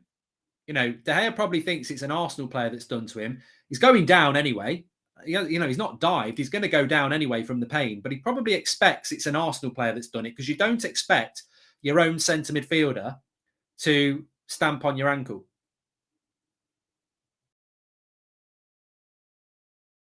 Weird goal to concede, but technically, Martin Atkinson doesn't have to. You know, it's head injuries you have to blow for. You don't have to blow for those sort of things. He did blow, but it was too late.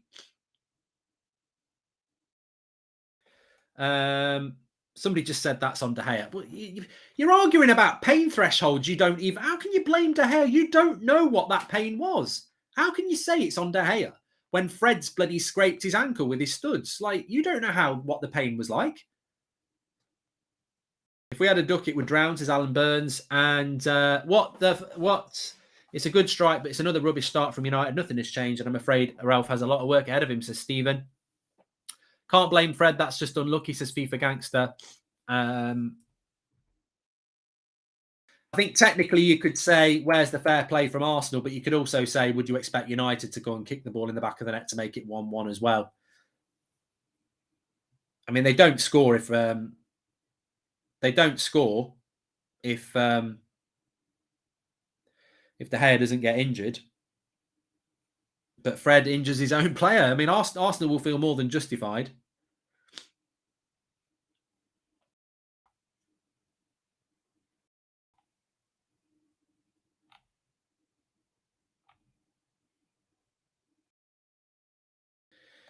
Would love to be a fly on the wall to see Carrick's face when Ralf makes the team watch this back and highlights everything that's wrong, says Chris Slater. That's on De Gea too. We have too much of that in our team. They all go down expecting fouls to be given. Bruno and Ronaldo do it too. This is embarrassing. Aaron, you're talking out your arse, mate. I've got no respect for anybody who puts it on De Gea when you want De Gea. How can you put it on De Gea when you don't know what the pain was?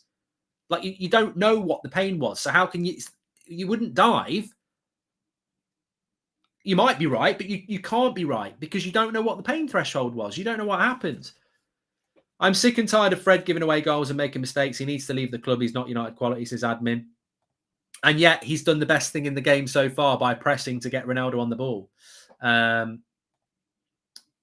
Carrick out, says Muzzy.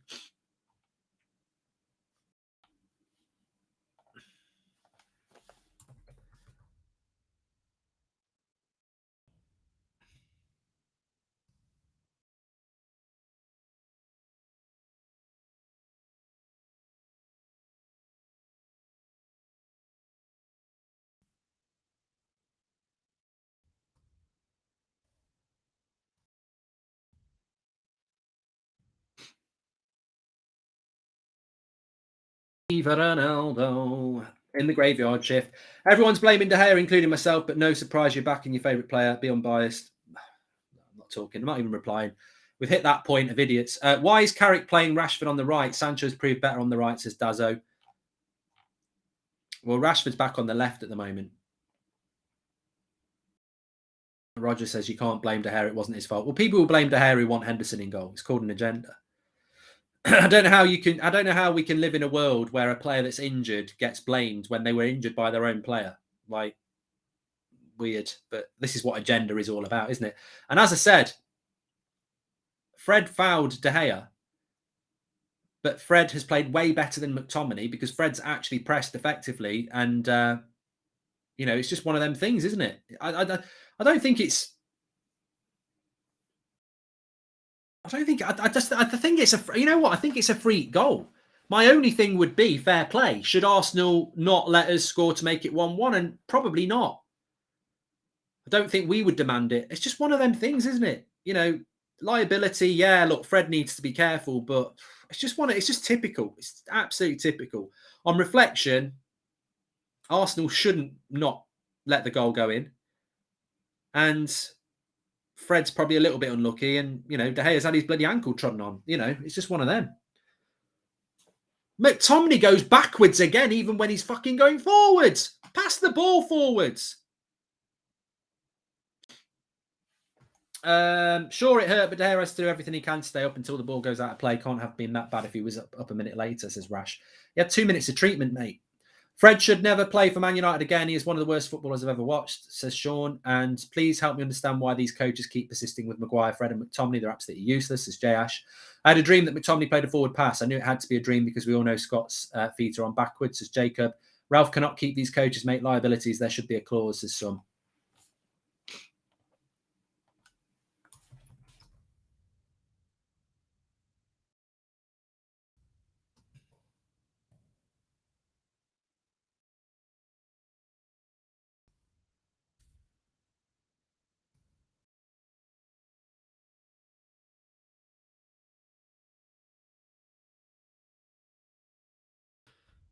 I mean, I'm just putting a tweet out here. It's exactly the opposite.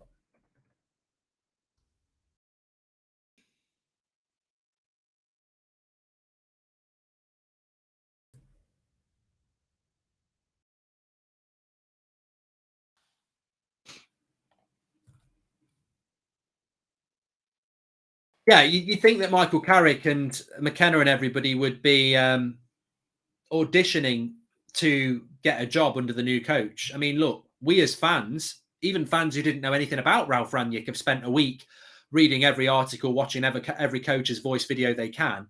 You'd think Michael Carrick might have done that. And if he wants to keep a job, you think he'd tell them to pass forwards. I mean, McTominay gets it again. It's another backwards pass.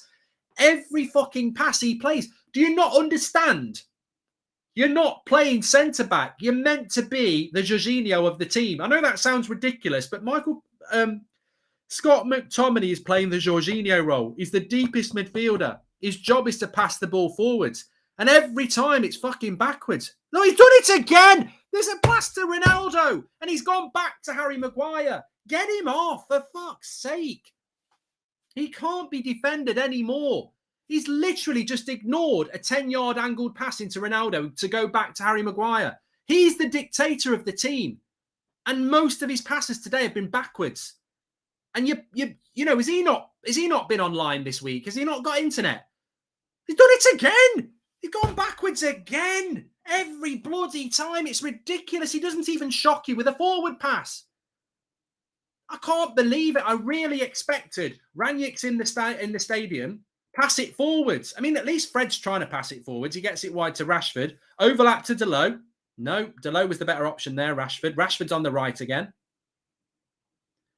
He's passed it forwards. McTominay's passed it forwards. He's given it to Delot. It's gone forwards again. 2 in a row. Go on. And again. No, backwards to Fred. Unbelievable. Fingers have to be pointed at De Gea. No way, I'm not reading that. We can't seem to pass the back out from back, but we still pass the back to our defence instead of trying to move it forward, says Sumia. And can Donny honestly be any worse than the bullshit we have in midfield right now, says Caramel. And sorry, that's no fault of the players. Yes, Fred was unlucky, but that was on the ref not blowing the whistle sooner, says Graham. Yeah, I think you're absolutely spot on. The ref doesn't get his whistle in his mouth before the ball's in the back of the net, and that's why he has to give the goal.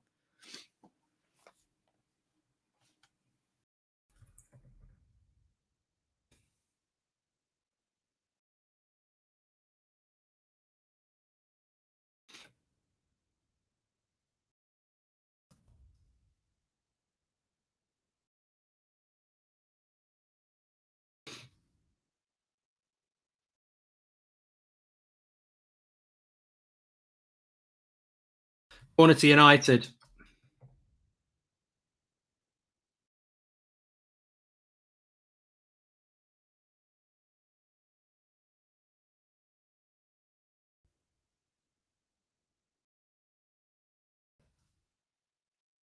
I've just put a tweet out there that explains it perfectly. If you watch it back again, another corner to United. If you watch it back again, he wants to rule the goal out, but by the time he gets the whistle in his mouth, it's already in the back of the net. I don't know why Sancho's playing on the right.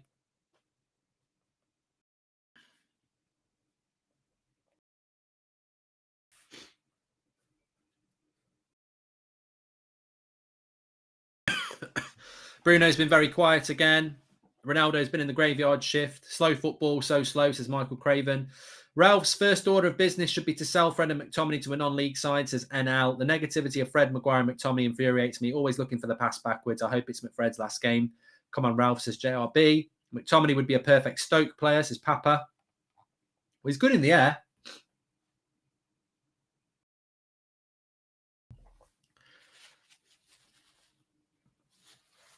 Richie says, please do us a favour. Irons, love the channel, says Richie D.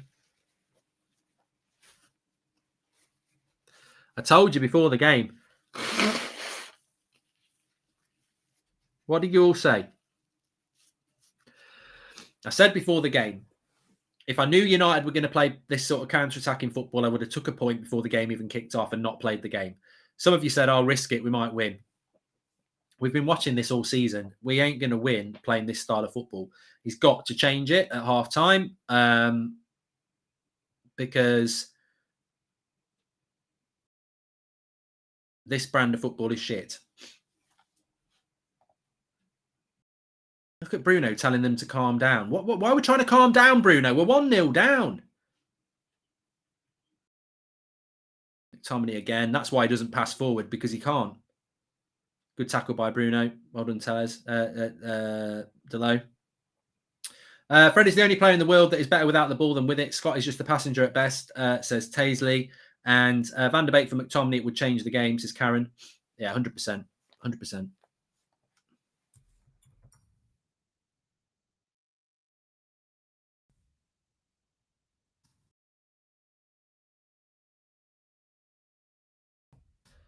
Harry Maguire's just shot from 40 yards here. All right if it works.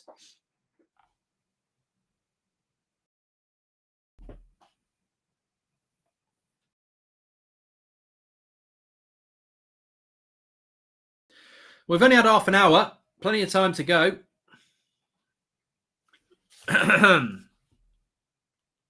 Please subscribe, by the way. We're close to 230,000.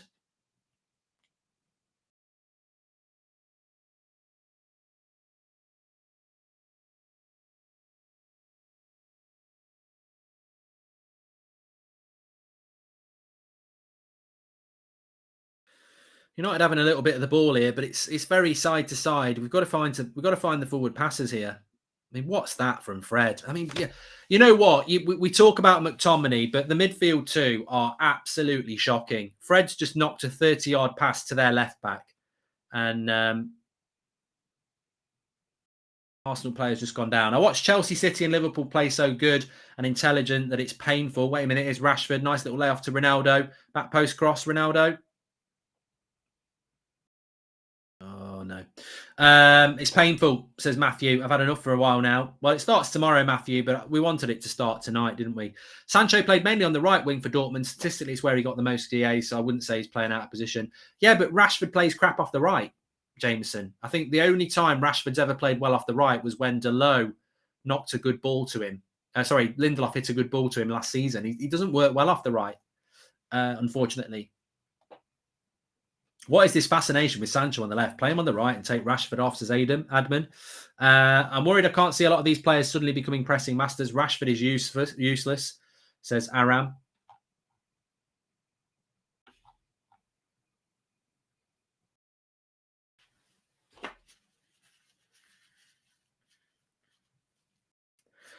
Ralf Rangnick, press conference tomorrow morning at 9 o'clock. Yes.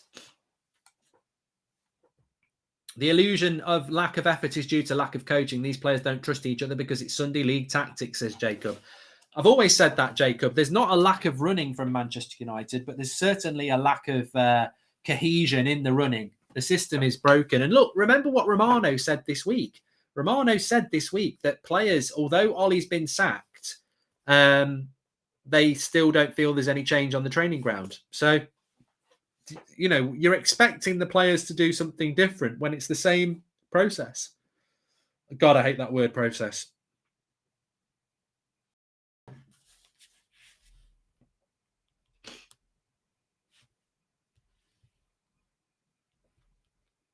I've just had a message from a mate saying that Fred's terrible. And I've just said, so's McTominay.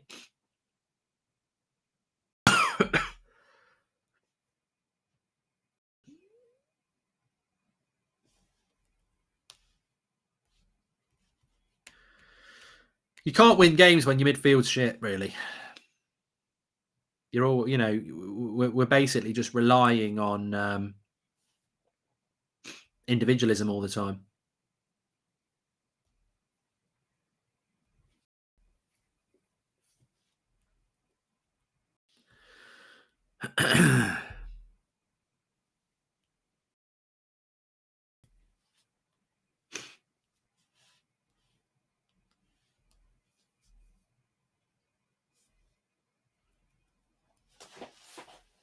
Well, this is not doing my cold any good. I've not really mentioned it on the show tonight, but I feel very rough, and this is just not helping at the moment. I love bread, says John. What do you think Ralf is thinking so far? Seen him taking plenty of notes. Just hope he has enough time to turn it around. Mr. Dan United. Well, this could be turning it around. Oh, cross across the face of the box. Cleared away by Arsenal. I still don't understand how Carrick can stay. 9 goals conceded in a row without scoring at home. Poor football. Clearly can't inspire the players, says Andrew O'Brien. Fred and McSauce like pineapple on pizza. Not compatible. I love pineapple on pizza, Finn. I don't love McTominay and Fred. United have been a little bit better since... oh, no penalty. Tellez. The midfield is the engine of the team, says Roger. And Goldbridge, do you believe United have a potential for playing like Liverpool or Chelsea after today, says Binny. And McTominay is going to be subbed for Phil Jones, says Kieran. I think that it was never a penalty, by the way. I think that we... if I was Ralf Rangnick, he would be, look, you've heard what we've read your chats. You've heard what I've had to say. He's going to see it a lot better than me because he's a better coach than all of us lot. And unfortunately, there's too many slow. The tempo's too slow. There's too many sideways passing. They're still playing the same way we did under Ollie, unfortunately. De Gea is my favourite player.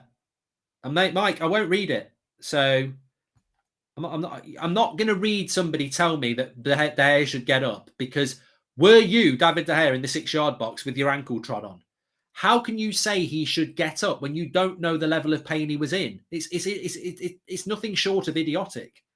The blame for that goal belongs with Martin Atkinson, because when he sees De Gea down, he wants to whistle, but his whistle's in his bloody hand, and by the time he puts it to his mouth, the ball's in the net. So he's got to give the goal.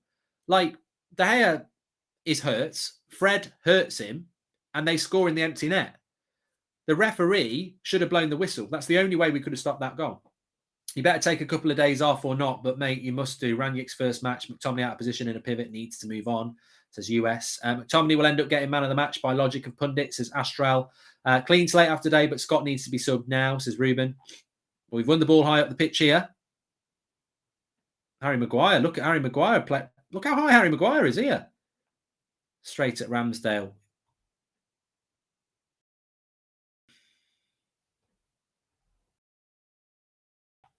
Just had a shot again. I mean, Harry Maguire's not going to score from here. He's trying to impress Rangnick. Politics didn't ruin Rashford, it's the coaching. Even Sancho's struggling. They're playing bad, but they have no coaching, says D. Exactly, I agree. I think that's why everyone's got to have a clean slate. Well, Martinelli's burned Tellez here, but it's a good recovery tackle by Tellez.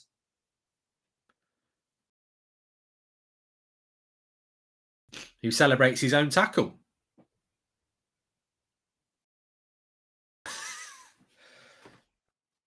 Standards, mate. Yeah, we're losing 1-0 and you're celebrating a slide tackle.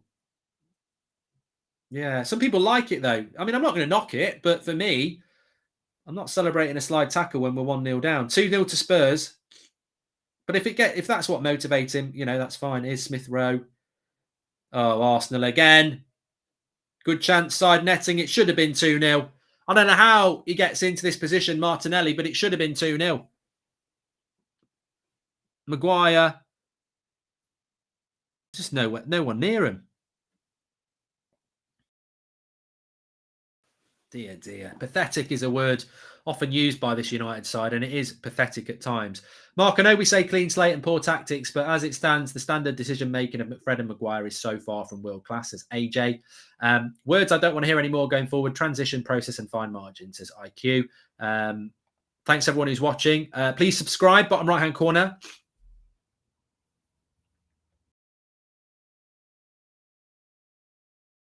Do you think McTominay has been watching rugby matches rather than football matches in preparation? Get well soon, Mark, says Lawrence. Yeah, he does pass backwards a lot, doesn't he?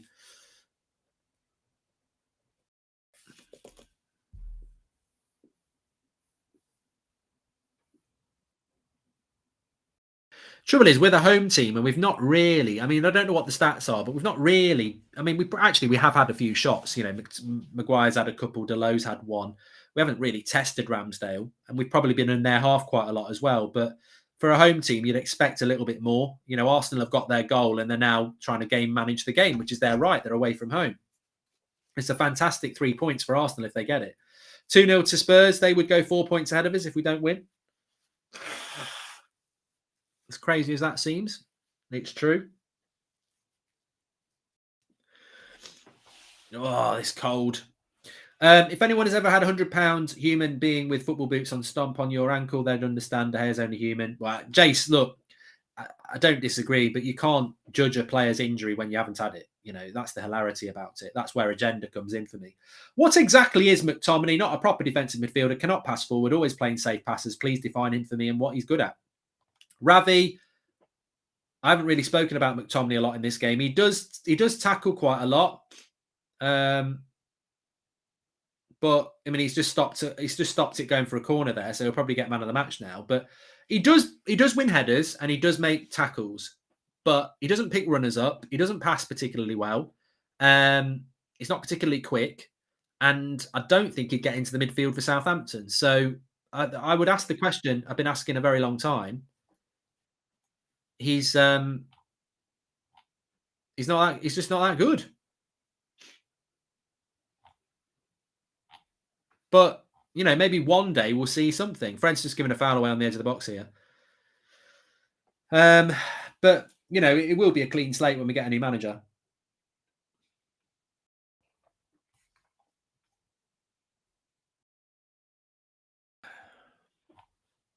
It's quite a central free kick, this, for Arsenal.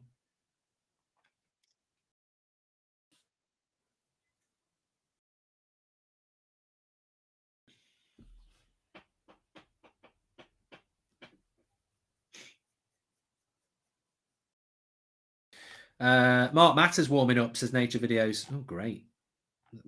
That's really going to change the game. McTominay's trying to be Busquets, but with the name of the passing ability or creativity. You know, Iram, if you want me to be serious about McTominay, one of the first things I would tell him to do is stop passing backwards. And I would tell him to stop bunny hopping.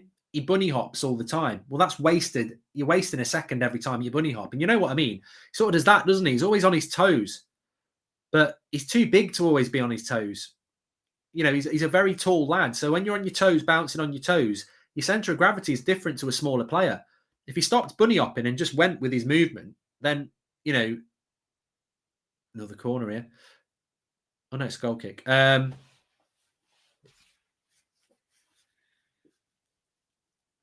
actually hit Aubameyang.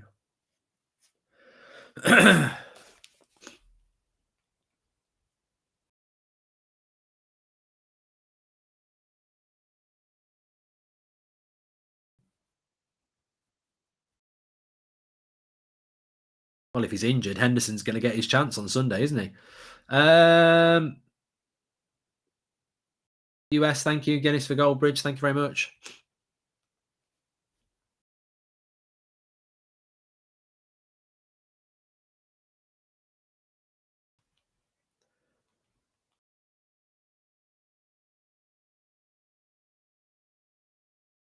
Trying to spell something here to. There we go. Well done, Tellez there, but his touches, he's done well there, Tellez actually, and he's won a free kick. That's better from Tellez. He seems to be a little bit up for it anyway. Work, thank you for the super chat there. Sancho plays great on the right. Carrick lets him play on the left again to celebrate Ollie, says Josh, and I'm sick and tired of that. Okay, fact toss, he's really finished. Always a passenger in big games, says Liskit. Yeah, that's your second stupid comment of the night. You won't be having a third. So bad, Rangnick statue if he turns this around, says Donald. People who haven't ever played do not get the pain one feels when booted on the ankle. Go out and play first, Prats, says Stale. Hence why I said it. I've played football. I've been studded in my inner thigh, scrapes down it, and it bloody hurts. And I've had somebody tread on my Achilles heel on the back and on the big bone that I don't know what it's called on the side of your ankle, and it bloody hurts. Here we go, Fred. Bruno. Yes! 1-1. Bruno Fernandes. He boots the crowd. He boots the ball into the crowd.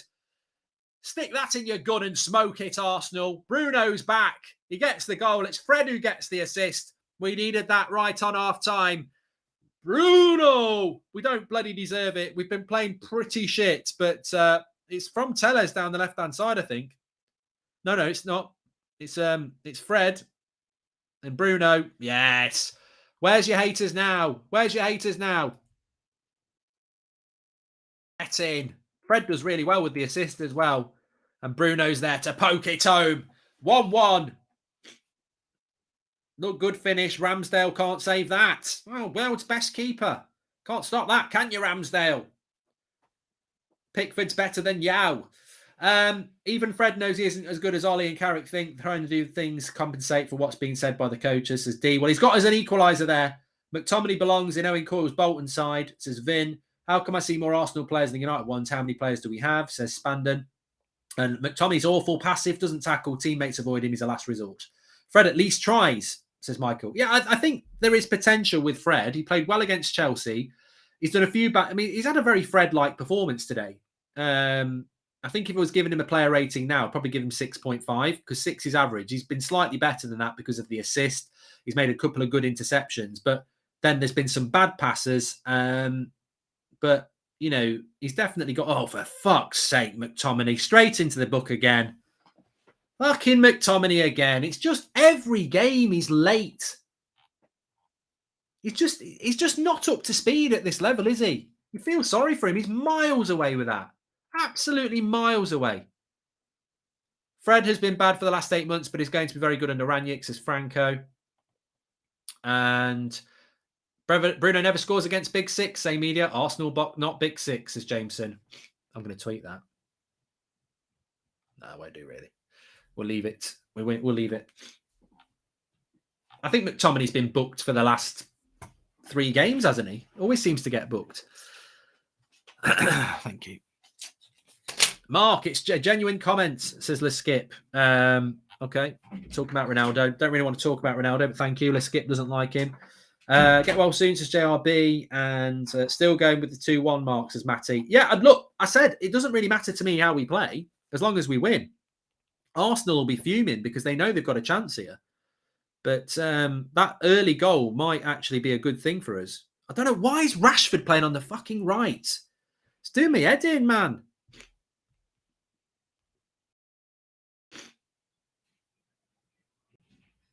Four minutes of added time.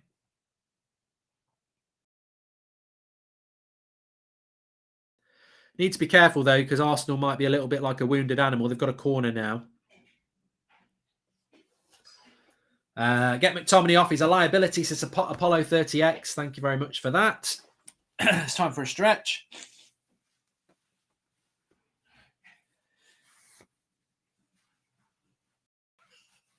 Ooh.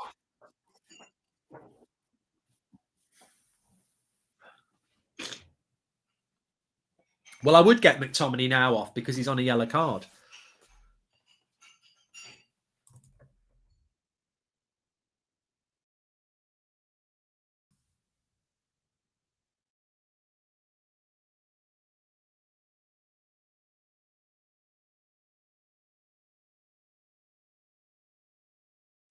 I've just put a tweet out there. I don't know what people think. We'll be talking about it after time. Great to see Bruno score, though. You know, he's been having a difficult time, and you can tell it matters to him. You know, I think in relation to Bruno Fernandes, he's definitely a player that's, I'll put my hands up and say he's not been playing well, but, you know, he's definitely one of those players that you can trust who is trying to play well. The ref missed the penalty by Maguire. I didn't see it myself, mate, so I can't argue.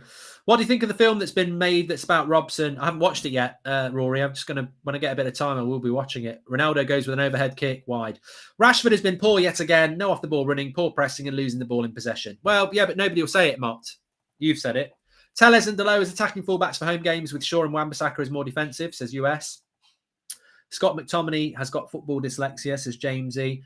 Yeah, but you know what? I do feel that, you know, McTominay's getting he's not had a very good half. But again, why is no one talking about Rashford? You know, Rashford's not had a good half, and I like Rashford, but you know, he's not. He's always invisible in the game at the moment, but he's also invisible to criticism. You know, it's always the same players: Maguire, McTominay. You get a lot of stick, and I'm not saying they don't deserve it, but Rashford needs to be included in that as well. Do you agree Lindelof has been playing much better recently, says Luke Kelly? I think Lindelof is steady, but as we saw about 20 minutes ago, Cross comes in and Martinelli beats him to the ball. Lindelof is weak. and that's always a problem with Lindelof. I mean, I think McTominay plays a lot because of Lindelof, to protect him, because he plays very close to him.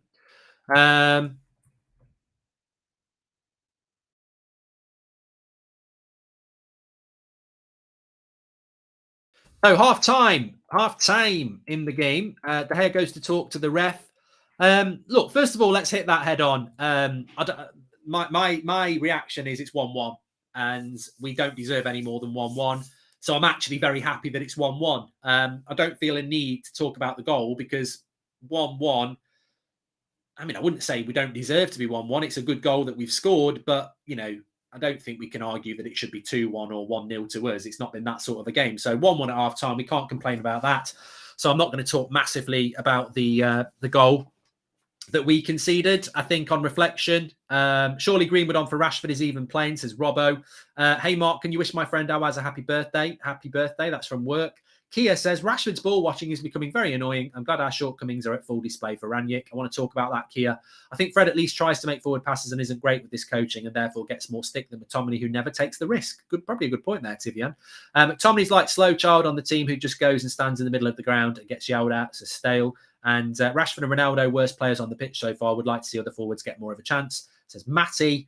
Ollie's Force Ghost told Carricker that Sir Alex used to swap the wingers around sometimes. Genius, says the Boff man. And Mark, do you agree Lindelof has been playing much better recently? Well, I don't. I would have played Lindelof and Bailly tonight. I think Maguire's very lucky to start. Although, in fairness, Maguire's not actually been that bad. The first thing I would do at half time is get Donny van der Beek on for Scott McTominay. I think the game would change massively and we'd have a chance of winning the game. I'd also put Sancho onto the right-hand side and put Rashford on the left-hand side. If you want to sub Rashford, I wouldn't argue with that, but I certainly would do that. I think that we're somewhat fortunate to be 1-1 because Arsenal probably shaded that half, but fair play. We got a good goal and it is 1-1. I would take a point now. I've got to be honest. I think that's a risky second half. It's really hard to predict which way it's going to go. And I probably would take the points. And I know that sounds really negative, but a new journey starts tomorrow. And I'd rather be starting at 5 points behind Arsenal than 8. So I think the key for us is in the second half is to just, make sure that we don't let this, let them in again. They don't score many goals away from home, Arsenal. And let's keep as solid as we can at the back. But people would say, well, why would you take McTominay off for Van der Beek, who's not as good defensively? But, he's on a yellow card, so he can't put any tackles in anymore. His passing has been a problem. And I think Donny would actually would make us a better team because we'd have more possession. And I think, he's not on a yellow card. So I would do that. I think the interesting thing is, Dezo says, I'm happy that our midfield aren't having an inflated performance so Rangnick can see what the issue is. I want to talk about that now, actually. And all these Rashford hate must stop. Everyone goes through difficult periods and Rashid just came from a huge injury. Ralf will improve him, says Tarek. It's so frustrating watching McTominay never make a forward or direct pass, only square or sideways. I honestly think his future is centre-back, says Christian. And Mark, do you think benching Ronaldo has made him feel he needs to go out of his way to score so it doesn't happen in the future, says Mark. And Sancho, Delo, Tellez, positives. Ahmad for Rashi and Van der Beek for McTominay, says Paraz. I've got to be honest, I haven't massively noticed Sancho in that half. And I'm not going to disagree. There's a lot of people who have said he's done okay. So I'm not going to say that you're wrong, but I haven't massively noticed him in that half. Scotty off, Donny on, and can Maguire stop taking shots like Manan would save? What attacking subs would you make, says Brandon. And also, I feel Delo has gone well tonight. You can see he's trying his best to impress the new boss, says Stev. I don't think the fullbacks, just very quickly, have done bad. I do worry about Tellez and Delo defensively, but I don't think they've done particularly bad. And considering they haven't played a lot of football, I agree. I don't think they've done particularly bad. But I want to just talk about Ralf for a minute. Ralf will drop De Gea shocking goalkeeping, says Ishmasa. You don't know what you're talking about, mate. Go and take your agenda and shit it out into the toilet and then flush it away. What are you talking about? Are you really that sad that you're going to try and blame David De Gea for having his ankle trodden on? Just grow up or go away, because we're not going to talk about it. We're going to talk about something that's a little bit more credible. I personally think about the goal that Arsenal scored. It's just one of them things. I don't really think you can put any blame anywhere. It's just really, I think Atkinson tried to get his mouth and his whistle and didn't get it in time. His whistle in his mouth. But on Rangnick, I think the most important thing is, what do you think Rangnick will be doing in relation to this game? I think Rangnick will watch that game and say, that is just so far from the way I want to play football. there was a point in that game where I was absolutely furious. And I don't know whether anyone can remember it, where McTominay basically had 3 opportunities to pass the ball forward. You know, the goal, Ronaldo actually dropped into the number 10 position for an arrowed pass. Oh, you know what? He didn't even go down his ankle. He went down his Achilles heel. Oh, God. That's even worse. He actually scraped down his Achilles heel. It wasn't his ankle. It's bad enough down your ankle, but down your Achilles heel, it's a bloody killer, that is. So, but anyway, look, I think Rangnick will watch that and he will not be happy with the midfield. He will not be happy with the way that we've moved the ball. He won't be happy with the tempo. He won't be happy with the press. So there'll be 3 things that Rangnick's not happy with. The movement to the ball is too slow. The general tempo is too slow. And our press is abysmal. So those 3 things will be definitely on his agenda because they're on our agenda. So they'll definitely be on his. Ronaldo's my favourite Man United player ever, says Leskip, who still wants to criticise him. Ronaldo is taking shots because he knows he isn't getting many chances, says Stuart.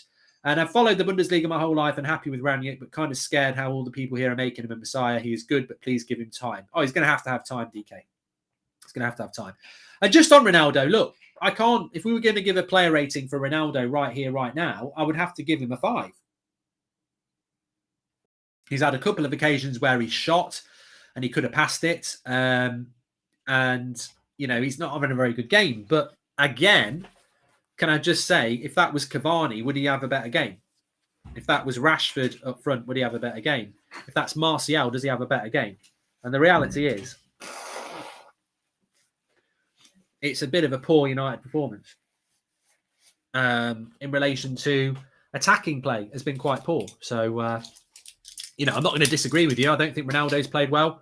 I think Bruno would be getting a lot of stick as well if he hadn't scored the goal. But look at that back. Look at the close-up on De Gea. Scrapes him right down the back of the Achilles heel. Horrible, horrible, horrible. Horrible pain.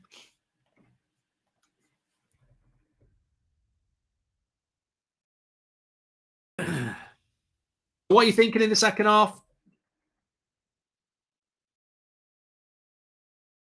What are you thinking? I don't think he will make any subs, but I would take McTominay off. He's on a yellow card as well. That's got to be another reason.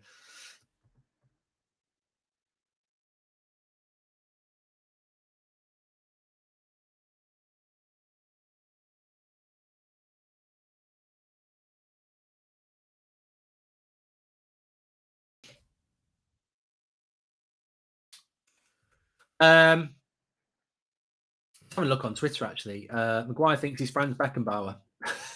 The way you say Achilles heel is like the Cool Whip joke on Family Guy. Please say it properly. It's in jest. Hope we win, says Jamie. I thought I did. Leskip says, I've donated over £200 in super chats to your channel and been a loyal viewer. Thanks for disrespecting me when I'm judging a player using stats. Well, what do you expect, Leskip? Like, I disagree with you. I don't think Ronaldo is a problem in this team. Like, I can't, you know, we may as well just pack up and not do it. Like, of course, if you want to do a super chat, that's up to you. And obviously it's, you know, fantastic that you do that. But it doesn't mean I have to just agree with your opinion, because otherwise that's more fake. Like, because then you're just paying to, you know, for an ego massage. Like, I'm going to react to it like we have done for the last 6 years. I don't think Ronaldo's the problem in this team. I'd give him 5 out of 10 in this point, but this wider general assumption that he's the problem is a joke, because we saw last season with Cavani and Martial and Rashford and Greenwood that the number 9 shirt for Manchester United is a graveyard shift. And I just thought there, although I've got Drawty in my ear, I am sucking on a Strepsil because I've got a sore throat. Imagine if I sucked it a little bit and it got caught in my throat. There's thousands watching, but none of you would be able to save me. I'd be going... because you wouldn't be able to come and help me. You were miles away. Then don't censor me when I pay to give my opinion. This will be my last super chat. I'm not asking for you to agree with me. All right, you're turning it into the Leskip show. He's now going to start his own fan channel. Good luck with it. Monday, thank you very much for becoming a member of the channel. Scholes is blaming De Gea for not getting up. Well, typical ex-player. And Mark, can you call Tom a prat? His Ford Focus winds me up, says Eamon McAllister. I used to like the Ford Focus. I don't want to see Fred disappointment anywhere near my club going forward. He is doing nothing but causing trouble. Well, he did get us an assist, Ronald, to be fair. And Jazz says that Rashford as a brand is as good as a player. He's pathetic as of now. He's scared to dribble. He doesn't want the ball. It's the same cycle all the time for Rashford. Play shit and post long apologetic posts on social media. Jazz going in on Rashford there. Oh dear. Edward Walters says, no, I can't say that. Rashford is making more damage to the team than Ronaldo. I think we could get a left winger for 50 million and be better than Rashford. McBack pass is awful, says Paolo. Yeah, I mean, look, as I said, I'll repeat it again. I would take McTominay off for Donny, especially now he's on a yellow card. And I would give Rashford 10 minutes on the left-hand side and put Sancho on the right. I don't actually know why he's done that, because Rashford never plays well. De Gea is diff, says, to anyone blaming De Gea, any player on the field that gets their ankle touched like that, they are going down like that. Just unlucky as the goalkeeper. People are actually, you know, whether it's Paul Scholes or Paul Smith, they're judging De Gea on an injury they didn't get. Oh, he's got to do better there. I mean, it's just unbelievable. It's unbelievable. Like, you know, it's like, you know, you're on a surfboard and a shark bites your leg off. Well, he's got to swim back to the shore there. You know, I know it's not exactly the same thing, but you don't know the level of pain. So how can you judge it? Is that what punditry's become now? That people can now start judging the pain threshold of players and saying he's got to do better there. You don't know the pain he's in. But what you can see is he gets studded down his Achilles heel. Now feel your Achilles heel. Feel it.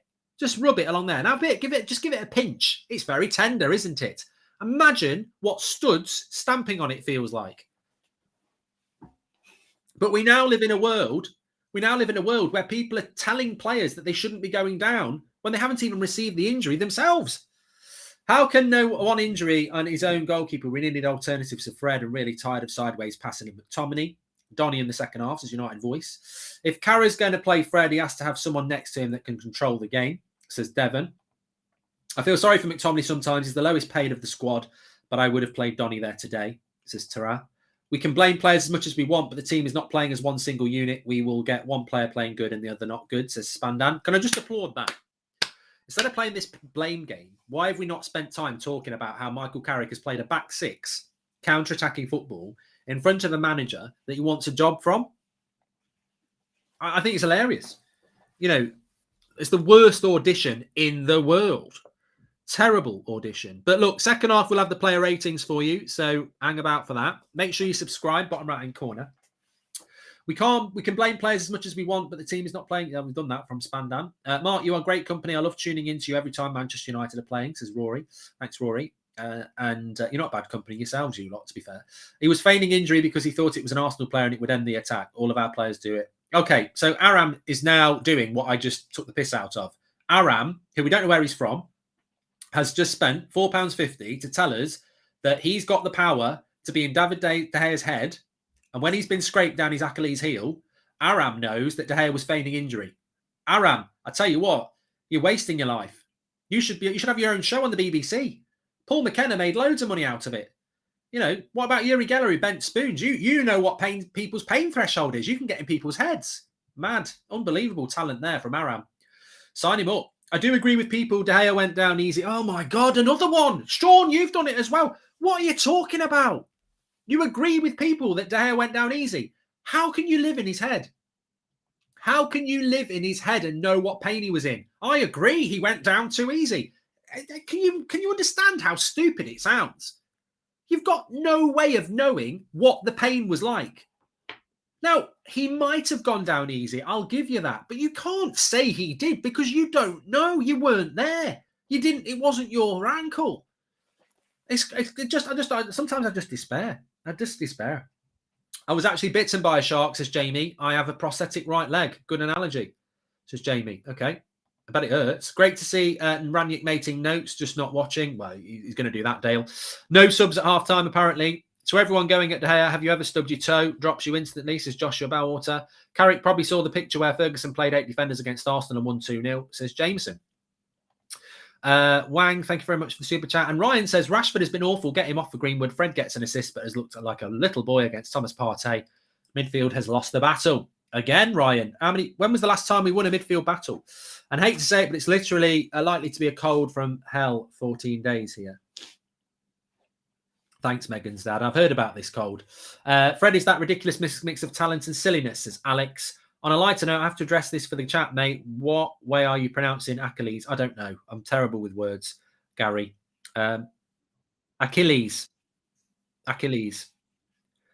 Achilles. What was I calling? Achilles. Achilles.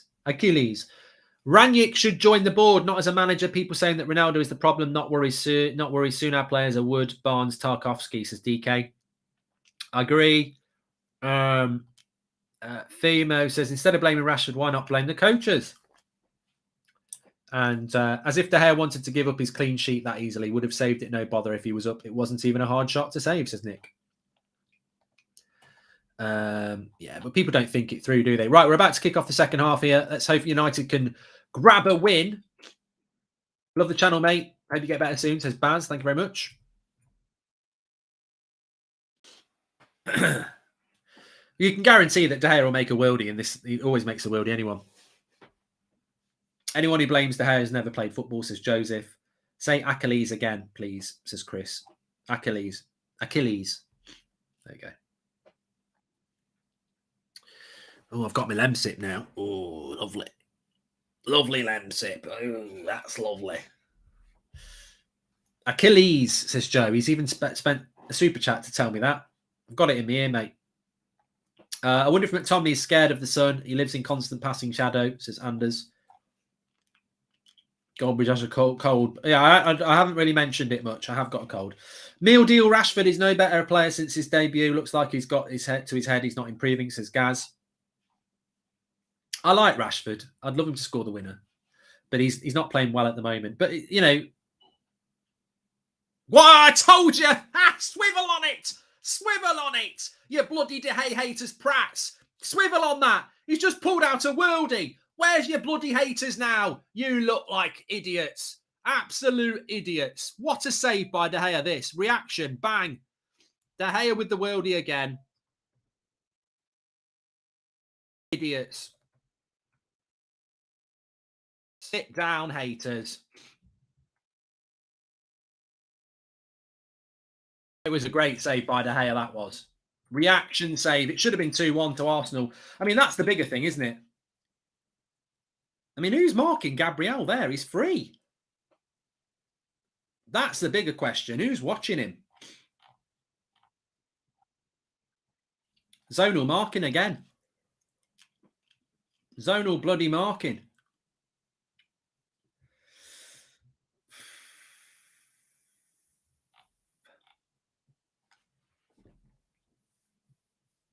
Here we are on the attack. Put the cross in. Into Ronaldo. Ronaldo. Oh, Ramsdale makes the save. That's better. We're attacking the Stretford end now. Whip it, Tellez. Whip it. It's a good cross. No. The ball was right at him, says Mushy. Swivel on it.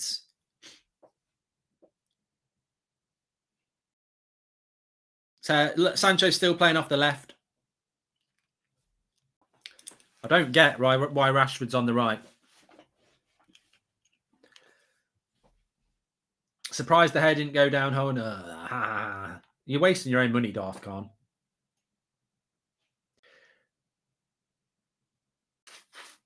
I'd stay up.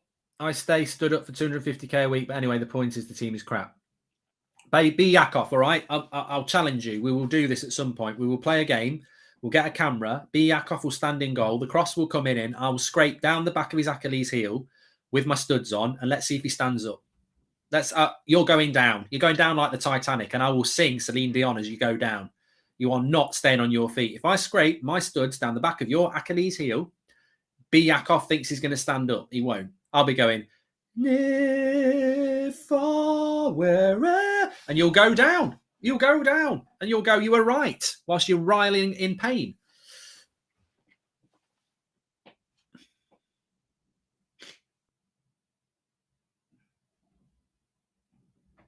Time is wrong, apparently.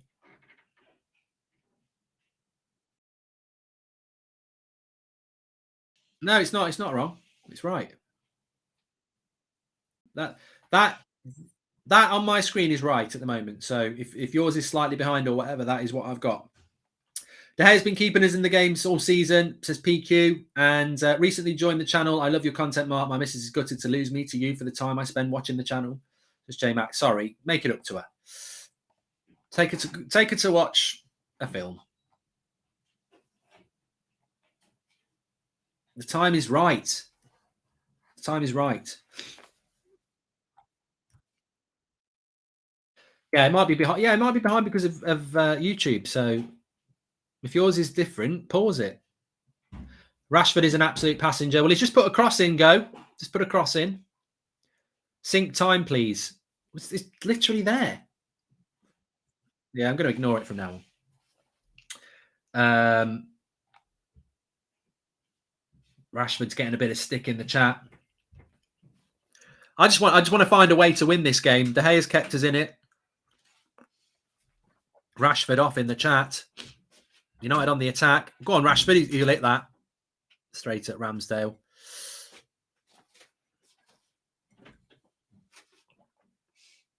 Chris says generic De Gea hated super chat.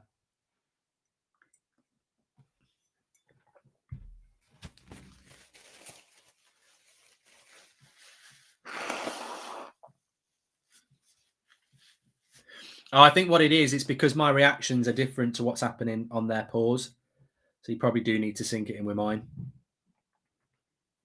So just, no, mine's just about 30, 31, 32. So it's about 5 seconds different. So they are right. Just hit 40.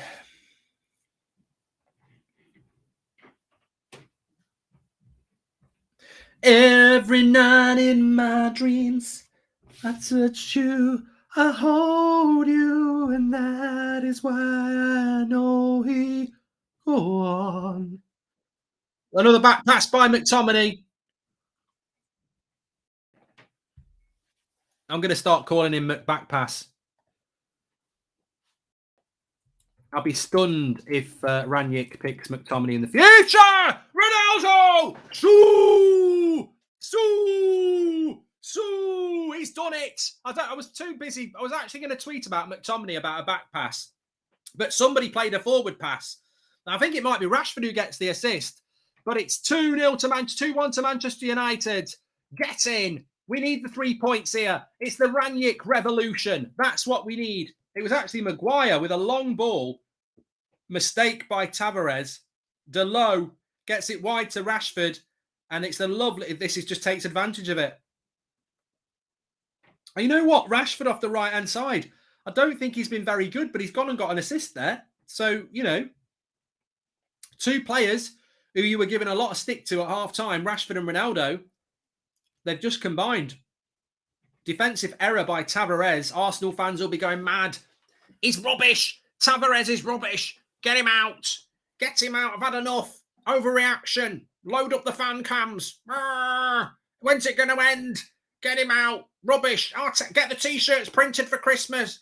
Arteta out. Arteta out. It's ridiculous. 2-1 Man United. We've not played well. That makes it even better. Just don't lose. Get the win. Ronaldo and Bruno scoring, eh? That'll shut people up. That'll shut them down. NL says, I don't think even Sir Alex Ferguson with Pep as his assistant would improve this. Well, we're winning. You know, it could have been 2-1 to Arsenal. Great save by De Gea. We've taken our chance at the other end. Clinical. United have had two decent chances and they've scored them both. Rashford is only playing shite because he's playing off the right. He's hopeless in that position. Well, he's just got an assist, Killian. I'll take that. Abby says, blink twice if Delo is better than Wan-Bissaka. Goosebump says, Matthew. Oh, it'd just be nice to win a game of football, especially when I'm feeling this ill. I mean, I don't know whether I've mentioned it. I even spat when I was doing Sue. That sounds wrong. Sue, says Raza. It wasn't my best, Sue, to be fair. The funny thing was, just before we scored, I was just about to put a tweet out to say that McTominay's got no future under Rangnick because every pass is a backward pass. But he passed it back to Maguire, who hit the long ball. My question to McTominay was, why don't you hit that pass? Why does Maguire have to hit your forward pass? They're in down the right-hand side.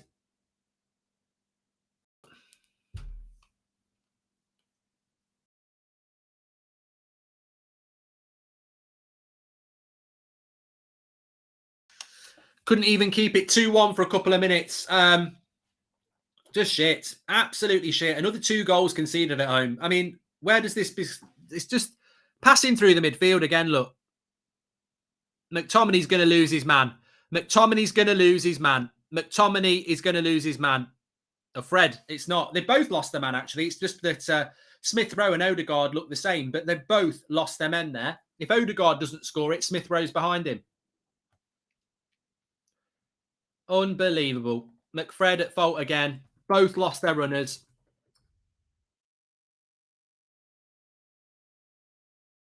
Both lost their runners. Fucking useless. Absolutely useless. This is why we can't win. You know, you get 2 goals against Arsenal at Old Trafford. You'd expect you'd have a good chance of winning. We're back level again. When did we score our goal? Was it like 50 whatever? Barely 5 minutes between the goals. What's the golden rule in football when you score a goal? Keep it compact. Work hard for 10 minutes. Don't give a soft goal away. What does our midfield do? You watch that back. Ball goes out wide to Martinelli. He cuts it back. Odegaard's there ahead of Fred. And if Odegaard doesn't get it, Smith Rowe's ahead of McTominay. They're both queuing up on the edge of the box. 3 minutes between the goal. That midfield is why we fail. That midfield is why we fail. We lose the midfield battle every bloody game. You can't win games with that midfield. You can't win trophies with that midfield.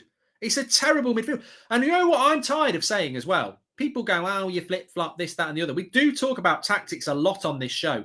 And I've been saying it. We've been discussing it for many a week. People say McTominay and Fred's passing is bad, right?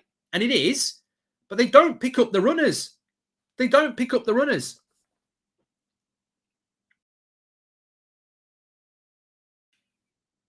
Two and a half minutes between Ronaldo scoring and they equalise. That's terrible. Can't even, you know. Why aren't Maguire and Lindelof out there closing the forwards down instead of being so far back? They failed to put a challenging, and McTominay is a disgrace, as Ibrahim. To be fair, though, Odegaard and Smith Rowe are not strikers. That is not the centre-back's fault. Maybe Jacob says maybe we could blame De Gea for that one. It was a very good finish from Odegaard, to be fair.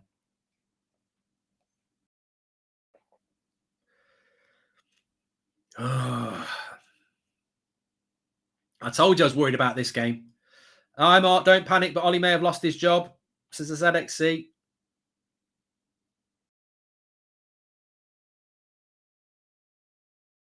It feels like Ollie's still at the wheel, you know.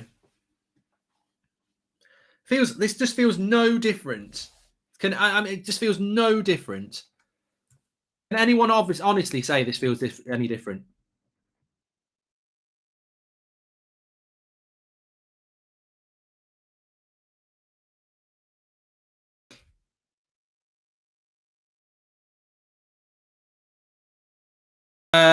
Our midfield is non-existent, to be really honest. How McTominay keeps getting so many chances is beyond me, says Aradia. I thought this game would be bad for neutral viewer, but it's turned out to be rather entertaining. I thought that I did say there would be goals, Mr. Majax, because Arsenal concede. Arsenal do concede, and we concede. So there'll be more goals than this. To be honest, it's not been a bad game for the neutral, I suppose. Ibrahim says, why aren't Maguire and Lindelof done that one? It's still 2-2. Mods, do your job, thanks. Get McTominay off. Well, it's about that time where he should be making a substitution. I think if we took McTominay off, we could win this.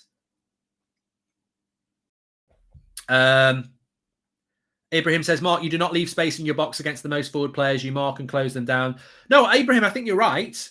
I do think you're right. I think the defensive line is too deep. So you're wide open to the cutback. I think you're right on the defensive line. But remember, the defensive line is always going to be level with the cross. So they're probably level with Martinelli. Therefore, the centre midfielders have got to track the runners. Otherwise, if the centre-backs are level with the cross, which they're going to be, Because if you think about it, the centre-backs have got to be level with the cross, because if they push up, Aubameyang's unmarked for a tap-in. So the centre-backs have got to be level with Martinelli, which then leaves a gap on the edge of the box, which Fred and McTominay have got to be hungry to fill. And they just don't pick up the runners. They're terrible at it. You'll never get Gary Neville, Paul Scholes, Jamie Carragher talking about that, because they don't seem to want to talk about it. But we don't pick up the runners, and we concede a lot of goals on the edge of our box. United in 10th, absolute disgrace, says Lewis. Crowd chanting for Carrick. This is why we don't deserve nice things, says Ryan. If Donny was having this McTominay performance, he would have been subbed, says Rory. Both Tellez and Shaw have a poor tendency to disregard wingers, says Iram. Yeah, Tellez was out of position, to be fair. Arsenal have got all the momentum here, though, and there's half an hour to go. It feels a bit ominous at the moment. I mean, the only way we're going to win this is like we did. You know, the second goal comes from a mistake by their left back, really. Arsenal have been the better footballing side again. Where's the overlap? No, it's not a good ball. That's a goal kick.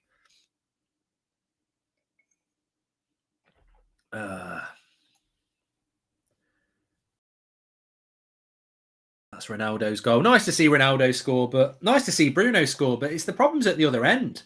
Yeah, you score 2 goals against Arsenal after 50 minutes. You expect to be doing better than this. Ronaldo can't believe it. Midfield again. Usual defensive frailties and a midfield battle lost even before the game started, says Richard. And Ralph's new video analyst is going to have to pack a bigger hard drive for all these McTominay and Fred defensive messes. He's going to need 5 terabytes at least. Well done, Delo. Although, yeah, well done, Delo. I think Delo's done well. I think it does feel different. I see good signs with the attack and how they're pressing. Man United fans are going to have to be patient. How can it be different, Terry? Rangnick's not started yet. Here's Bruno coming forward. Come on, let's get back in front. Here's Ronaldo. Go wide. Sancho's the ball. That's the ball. Yep. Sancho. Interesting. Oh, Tavares. Oh. Yeah, this is the trouble now, though. Look, McTominay and Fred, again, have lost the runners. That's it. Get back into position. Back into position. I think Carrick doesn't drop McFred because he thinks it will look like he's chucking Ollie under the bus by making a major tactical change, says Nick97.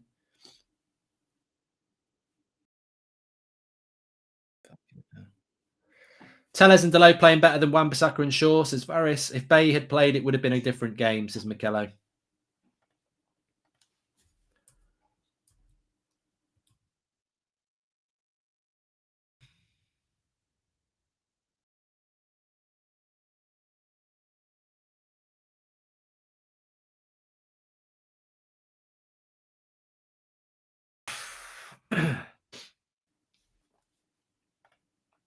Good tackle by Tellez.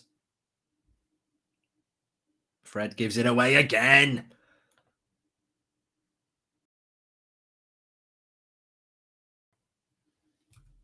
I just think that the problem again, and it comes, you know, I wrote it down in the first half. There's a huge gap between the front 4 and the back 4. And the midfield's been overrun because Rashford just wants to play as a forward. And I don't think you can do that. Even Mo Salah and Mane don't really play as wide forwards all the time. They do work hard for the team. And even if they do spend a lot of time up the pitch because they press high up the pitch effectively. Mark, do you think Carrick is in weekly communication with Ollie, says James? And looking at the table, it baffles me how crap we have been so far with such a good squad, says Stephen Lee. I think Delo's been fantastic, Michael, and I can't believe this obsession with English players. McTominay and Maguire playing while Bay and Donny are on the bench. Is Carrick smoking? Says ACAT. Well, McTominay is actually Scottish.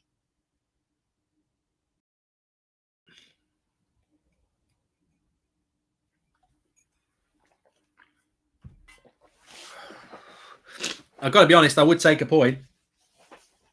I know that sounds really negative, but I'm worried.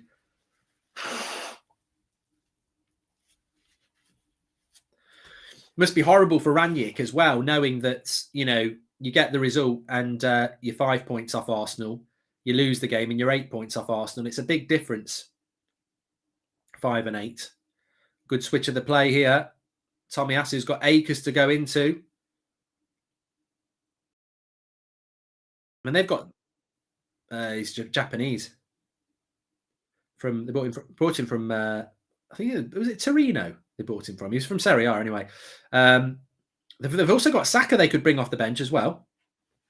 Kariki, I cannot Gegan press, so I go, says Varun. I like Geordies and Michael Carrick and Steve Bruce and Brian Robson are all Geordies, says Rory Francis. Okay. So obviously we conceded second because Ronaldo doesn't press. Want to see Donny and Ahmed come on for Scooby-Doo and Marcus. Get better soon, Marcus's games. Reaper. What are we on? Still got 25 minutes to go here. Not quite at that point yet, but it is approaching that point now where this would be a massive 3 points for either side. Will they start to play a little bit more cagey? Oh my God. One ball over the top. Good save, De Gea. He's got to go second. Wait, why did Delo not attack that then? I mean, this is one ball over the top. And you know who plays him on side? It's Fred. Bloody Fred who plays Aubameyang on side there. The defensive line, he would have been off. Lindelof and Maguire had the line. It's Fred who plays him on. Aubameyang goes through.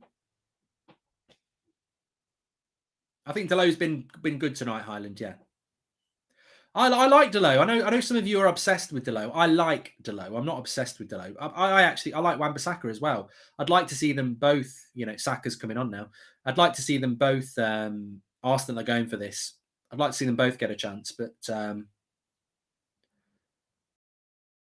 I think Fred's game's been a weird game. There's been parts of it that's been quite good. Here's Sancho.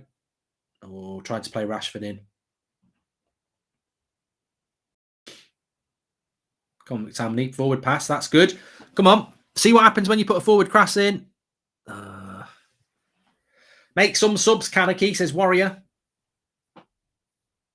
The game's. How many times have we said this season, though? The game's perfect for Donny. It really is. Which is exactly why I won't bring him on.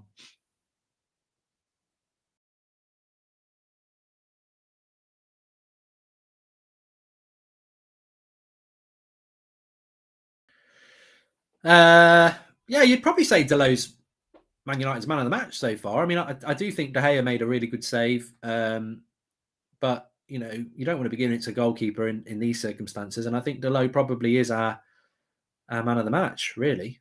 You know, nice ball into Bruno. Ooh, across the face of the goal. Pick it up, Sancho.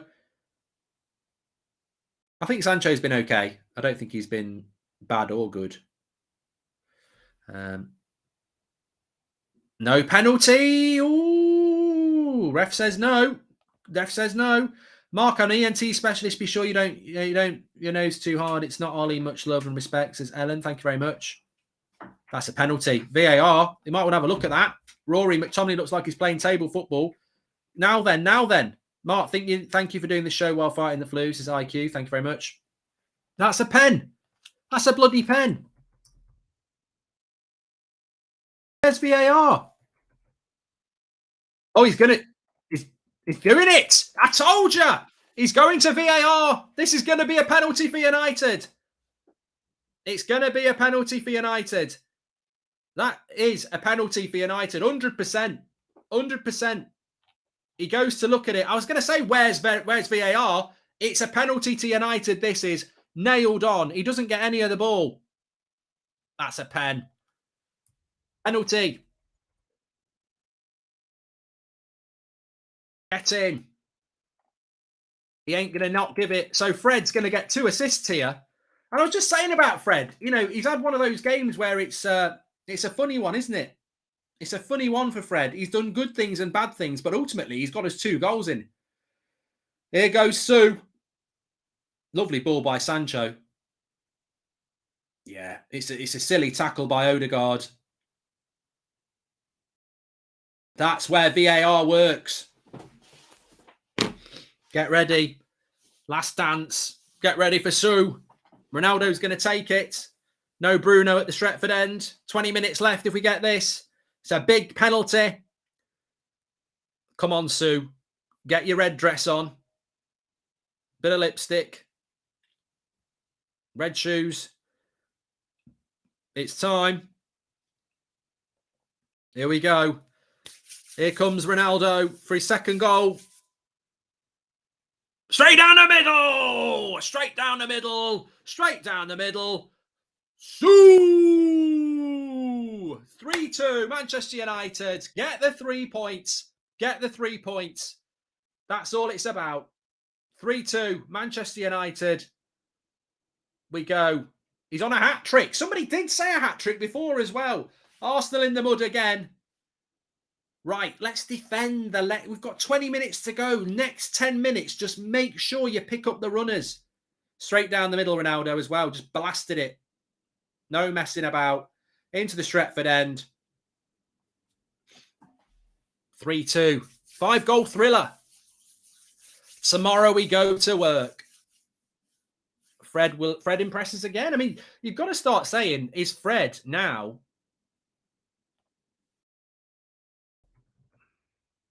He's had the weirdest game.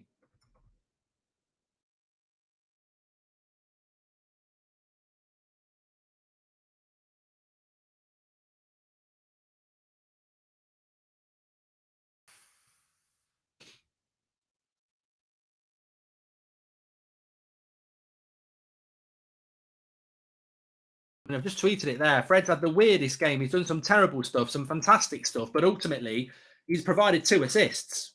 One for Bruno and the penalty. So Fred's sort of, you know, and he has done some terrible stuff. He's at fault for the Arsenal goal. He's at fault for probably, well, I'm not going to put him at fault for the first one. I think that's just unfortunate, but certainly he's probably at fault for the second one. But that's Fred, isn't it? You know, there's good and there's bad. Donny van der Fred, midfield, sack off McTominay, says Robbo. Yeah, he won't be taking him off now, will he? Ronaldo doesn't press marks, says Stephen Lee. And we've got to stop kidding ourselves. Not even Sir Alex Ferguson. I've done that one from NL. We need a Zane sighting. There is a player maybe inside Fred. McTominay not so much, says Brad Lewis. Fred has had a bad game defensively, but attacking-wise, he's been our best player going forward, says Architect. If I'm Carrick now, I'm thinking a point's a good point. A win is a fantastic win. Let's look at that now. You know, we don't need to go mad. There's 20 minutes to go. Let's protect what we've got. I don't normally condone that, but tomorrow is a new world. Let's take the 3 points. If we win this game, we're 2 points behind Arsenal.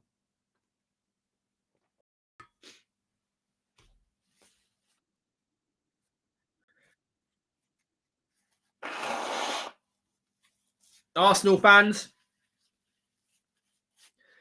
get your T-shirts printed. Some of your fans have already got it. Arteta out. Come on. Arrogance. Ralph seeing the power the Old Trafford can have when you attack, says Aram. Still going to hear it tomorrow how Ronaldo doesn't press, says Lol. Yeah, well, this is what Ronaldo's in the team for, isn't it?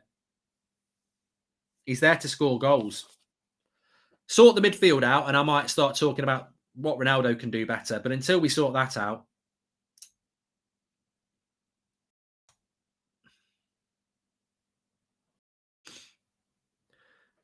pass the Fred, says Brad Lewis. He's got to defend better here. Fred underlapping into the area for Sancho has created 2 goals, says Jimmy Garner. Yeah, the energy levels of Fred are fantastic. Absolutely fantastic. Beckham in the crowd. I've loved Fred's performance today. He's not taking them wild shots like usual, says Jar. Player ratings is open as well. We'll get that link in the video description in a minute.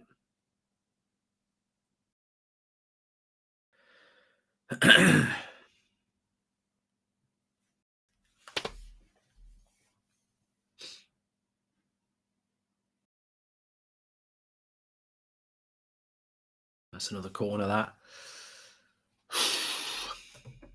Yeah, a tense last 20 minutes here. I'm not having any of this Arsenal deserve a draw crap as well. It's 3-2. They don't deserve anything at the moment. If they get back into it, balance of play, probably do deserve a draw, but it's not our fault.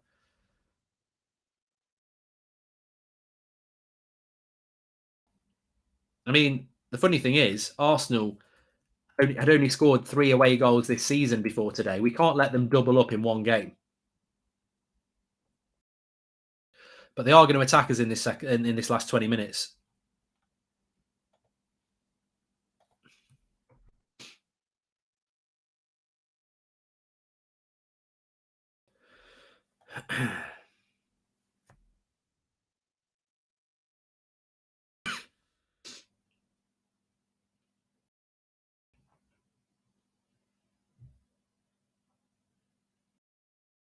United on the break here. Bruno into Rashford, who's gone to the left now.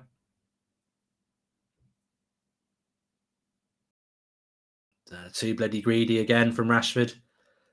I mean, this is the thing that Rashford needs to be taught. Get your fucking head up when you're on the edge of the box. He's just looking to try and get a shot off when he's got 3 players in front of him. They've lost the runner again. McTominay and Fred. Good save, De Gea. Again, McTominay and Fred losing the runner from midfield. De Gea having to make a save. Quite an easy save. But look, McTominay and Fred just run through.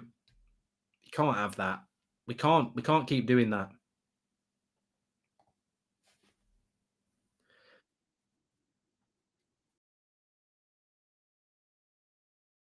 That's unbelievable. Apparently 12 in 16. Lingard's coming on. I mean, I wonder what Rangnick thinks about that. I mean, he might be quite happy with it.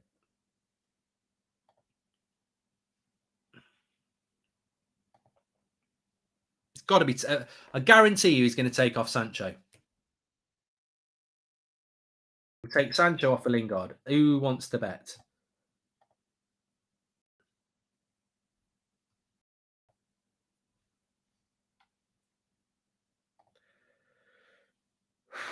Ooh.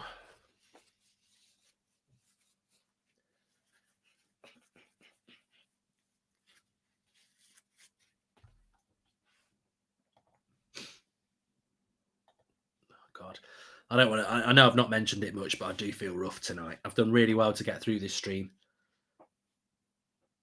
14 minutes to go. I must look so ill. You probably think you could catch it from me through the screen.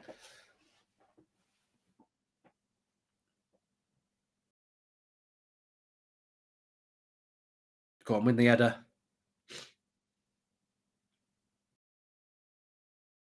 So Lingard's coming on. There'll be no Donny at the moment. I've had a COVID test. It's not COVID. You know, there's been my whole family have had like colds for the last month. None of it's been COVID. I've just finally come down to it. Mark Rashford is seriously looking shocking. Late Lisa's Clay. Well, he did, to be fair, he did get an assist today.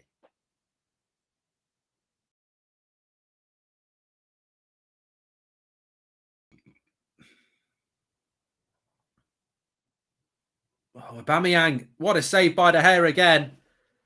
Is he offside, Aubameyang? I don't know. Don't think he is. Cross comes in. He's on. Oh, he's just off. De Gea again.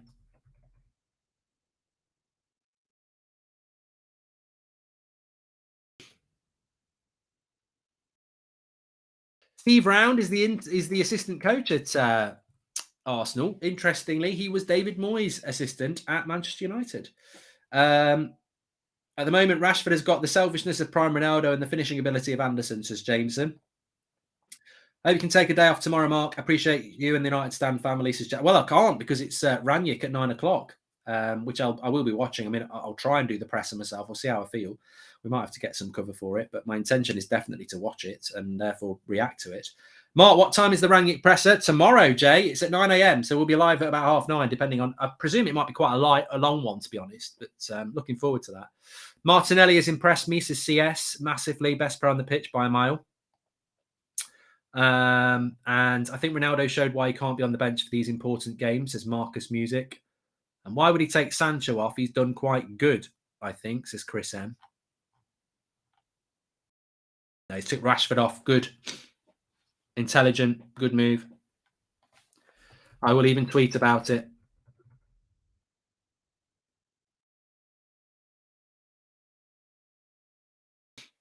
This gives you a little bit of energy.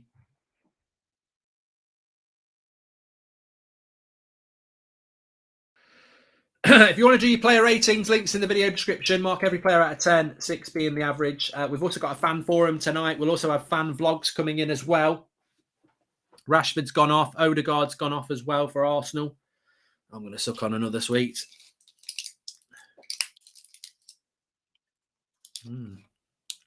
Dual action, blackberry, blackcurrant, lozenges. Have a stretch as well. Oh, it's not the hardest stream I've ever done, because I remember in the early days being quite ill a few times, but I've not been this ill for a long time doing a stream, and I'm starting to feel cold now, which is not good. I've had the cough and the runny nose all day, and now I'm starting to get, you know, when you're tired and you start to get the shivers. I just want a big blanket and a hot cup of tea and somebody to stroke my head, preferably the wife. I don't want Scott McTominay to stroke my head. He'll just push my hair down backwards. You know, I want it that way. I want it pushed forwards. He'll be like this. He'll be pushing it backwards. I want it forwards. 10 minutes to go. Look, let's hold on to this, lads. Let's hold on to this, ladies. I've gone for Halls extra strong, says Apollo. They are good. Mark, if Martial had a game like Rashford had today, they would be screaming to get him out of the club. We'll talk about that in the match reaction, Brad. A lot of Rashford haters, our own United fans who hate on Rashi. Really sad to see this, is Tarek. Well, Tarek, I think you're a Rashford lover, and that's nice to see. But, you know, in fairness, he's not played very well today.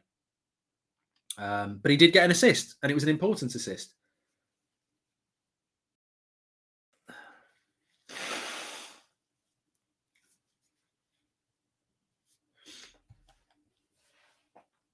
How many corners have Arsenal had this half? Does anyone know, please? Says Big London Chopper. And that was 800 goals for Ronaldo in all competitions, says Hamlet. Thanks for the super chats, by the way. But look, this is huge for Manchester United. I don't know whether we can get... I'll have a look at the league table, actually, because this is live league table. Makes such a difference if we get the 3 points. And, you know, if we lose the game, you can't really moan too much because we know it's a new dawn tomorrow. But winning the game just gives you a little bit of extra in tomorrow. And Arsenal will be furious with this because we've got the new start tomorrow and we've beaten them with the old, you know. And this has been it's a great win if we get it, but it's not been a great performance by Manchester United. But currently we're on 21 points. We'd only be 3 points off fourth. And we've got a good run of fixtures coming. Whereas if you lose this game, you're like 8 points off fourth. So it's a 6-pointer. It's a 6-pointer. And to win it would be absolutely huge.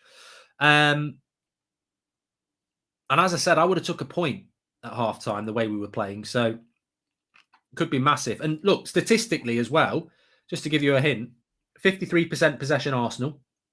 They've had 15 shots to our 12. So it's been a very equal game. It's certainly not been a performance where we could say, oh, yeah, we've been the better team. I think it's been a very equal game. So Arsenal fans will probably feel they've been better. Hope you feel better tomorrow, Mark. Thanks for streaming, says Alpha Gaming. And hope you feel better soon, says Anton. Thank you very much. Please subscribe, by the way, bottom right-hand corner. We've only got 10 minutes to go. Massive win if we get it.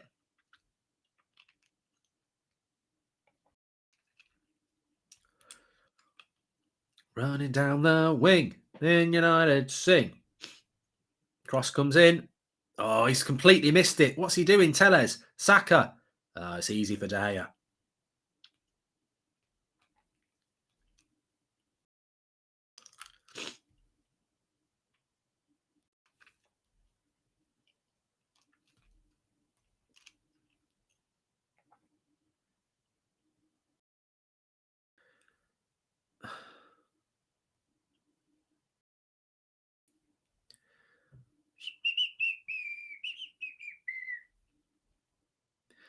The funny thing is, if we win this game, and that still is a big if we win this game, Arsenal will spend the next 48 hours ranting about Arteta out and all this bollocks. We'll celebrate the win, and then literally in under 12 hours, we forget this win and be talking about Rangnick and Palace and his interview. This is how great it will be to win, because it will just be a win and we move on very, very quickly. But we've got to win first.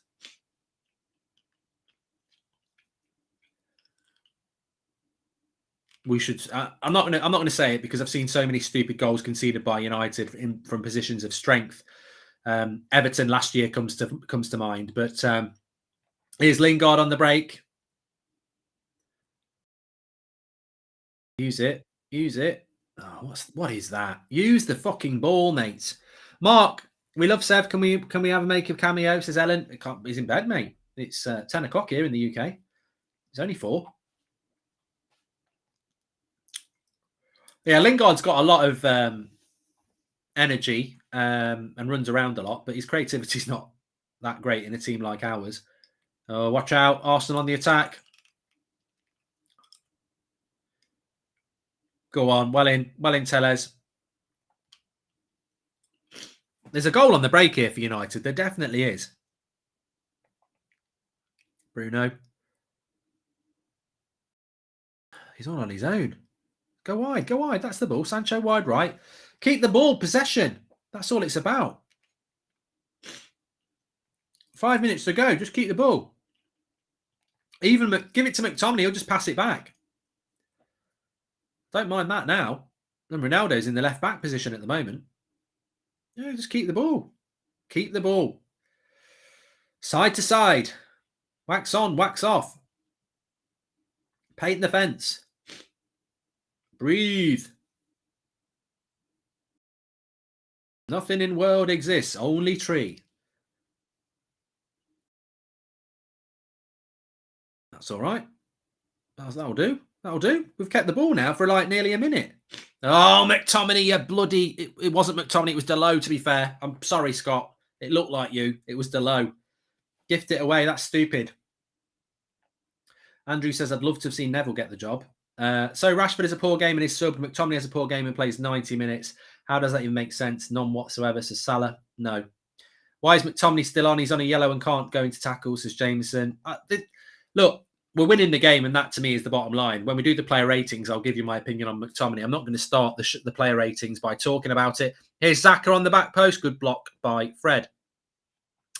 Has McTominay done anything, literally anything productive in this game? He's such a passenger, says Alec. I mean, I do agree with all that. But ultimately, I'm just focused on winning the game. There's a fan on the pitch now.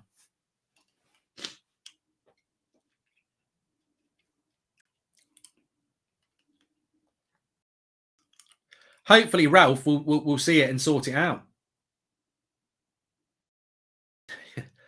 Yeah, Rangnick just ran on the pitch to sort him out.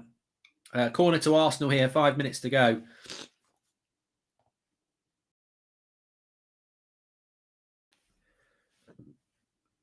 Come on, lads. Let's see this out. Let's get the win. You can do it. Head away. Good. Look at Fred. Energy. Hey, we've got a 3v2. Switch it. 3v2. No, go on your own. Now. Pass it. Bruno. Oh, it just didn't quite work. But good breakaway from United there.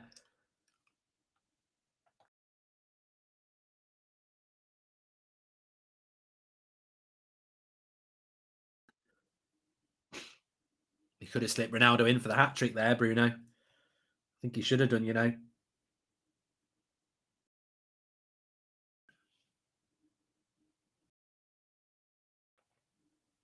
He's coming off, Ronaldo. Not to get his hat-trick. Ronaldo comes off. I would imagine it's for Martial. It could be for Donny. Yeah, Martial. What am I on about for Donny? I'm an idiot.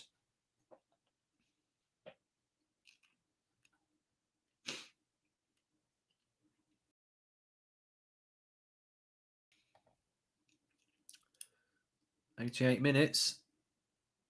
I don't think Martial's on the pitch at the moment. Oh, he is. Yeah, he is. I thought Ronaldo. I don't know what Ronaldo was waiting for. Couldn't understand it.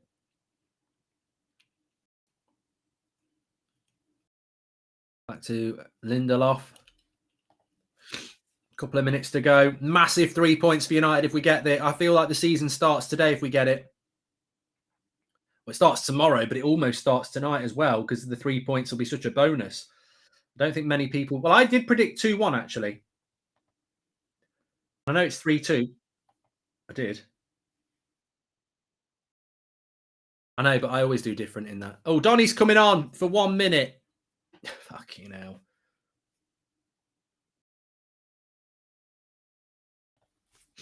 One minute for Donny.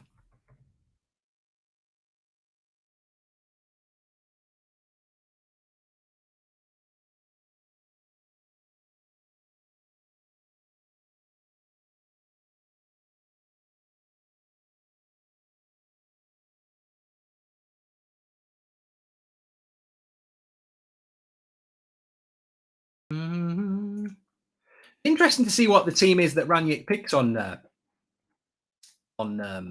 Sunday though, because it's a very quick turnaround. Well, like we're playing at 2:00 on Sunday. It's literally like 2.5 days away. So, even if he'd been in charge for today, you'd think there might be some rotation ahead of that game.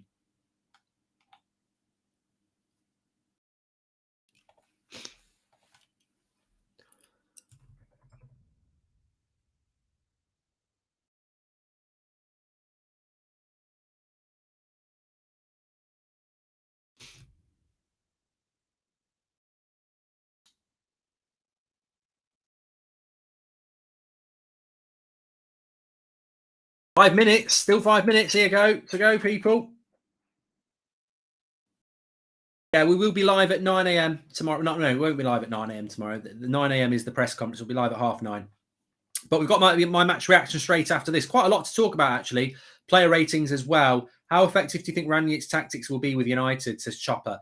No, I think there is going to have to be an element of implementation. But if you look at United's next few fixtures, Palace at home, Norwich away, Brentford, Brighton, I think we've got Villa, Newcastle, Burnley. They're all games that if you want to implement something, it's not a bad time to do it. Why Donny for Bruno and Scott plays another 90 minutes? Well, we'll talk about that in the match reaction because I'll be honest with you, there's a couple of United players that, despite the win, are going to get really low marks from me because I don't think Arsenal have been terrible. I think they've had a couple of bad players. We've had a couple of bad players, and we've managed to win it 3-2. It's been quite an equal game, really. De Gea's made 2 big saves. De Gea's made more bigger saves than Ramsdale. Ethan says, Mark, I'm so excited for Rangnick. Bring it on.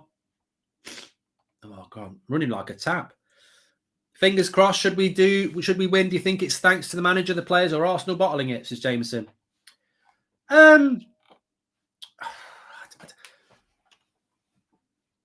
I think Carrick set us up like we did under Ollie, really, and we did win some games under that. I don't think you can knock the manager. It's not been the best style of football, but it has been effective in the past, and it's been effective tonight. And we've taken our chances, and they haven't. Simple as that. We've probably had equal amount of good chances. We've just took ours. Where do you keep finding these 5 minutes, says David Mills? It's nothing to do with me, mate. Still 2.5 to go.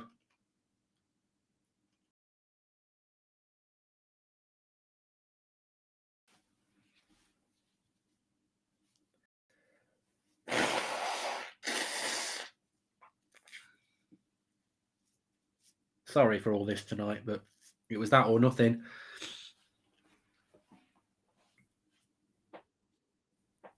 At least I've not mentioned it much.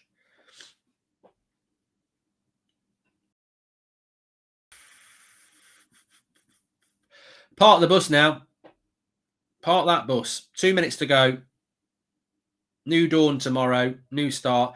I'm going to talk about it in the match reaction, what I think Rangnick would think. I think that's important. In fact, that'll be the first topic I discuss, what I think Rangnick will think of that.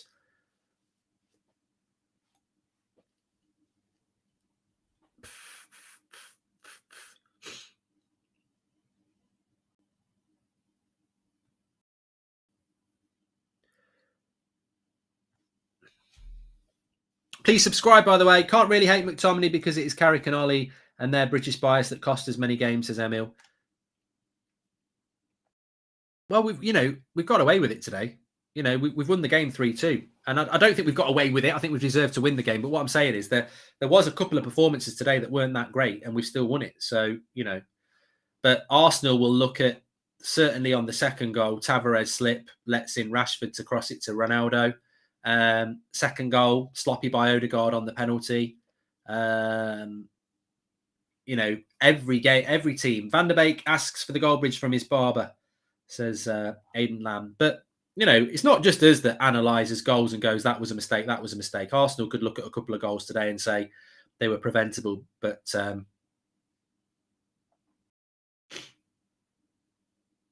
I'm interested to see what this Rangnick revolution is going to look like, to be honest.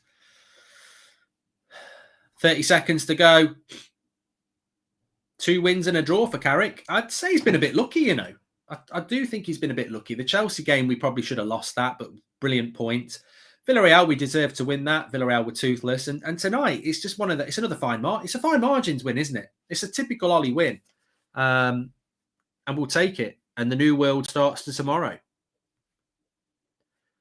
Yabba dabba do. And it'll make me feel a lot better going to bed tonight with 3 points. We've now got 7 points from 27. No, 8 points from 27. Arteta knows it's over.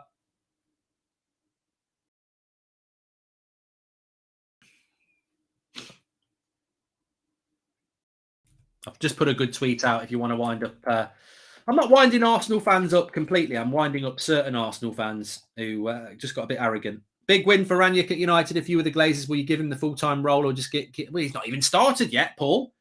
Can't give him the full-time job, but he's not even started. Blow your whistle, Mr. Atkinson. Blow your whistle, mate. Yes, he blows the whistle. Manchester United win 3-2. Rangnick goes to work tomorrow. I don't know what he'll think about Carrick. Bruno gives Carrick a hug. Is that the end of Carrick? I don't know. Maybe Carrick leaves tomorrow. Maybe that was his last. Maybe that was his last involvement for Manchester United. I don't know. There's a few hugs going on. It's a new world. It's a new start, and we're excited for it. But thank God it's over. Thank God the game's over, and thank God this interim period is over. We need to start work, and it starts tomorrow. Rangnick in the house. But Manchester United winning. If they'd lost, they would have been 8 points behind Arsenal. They're now only 2.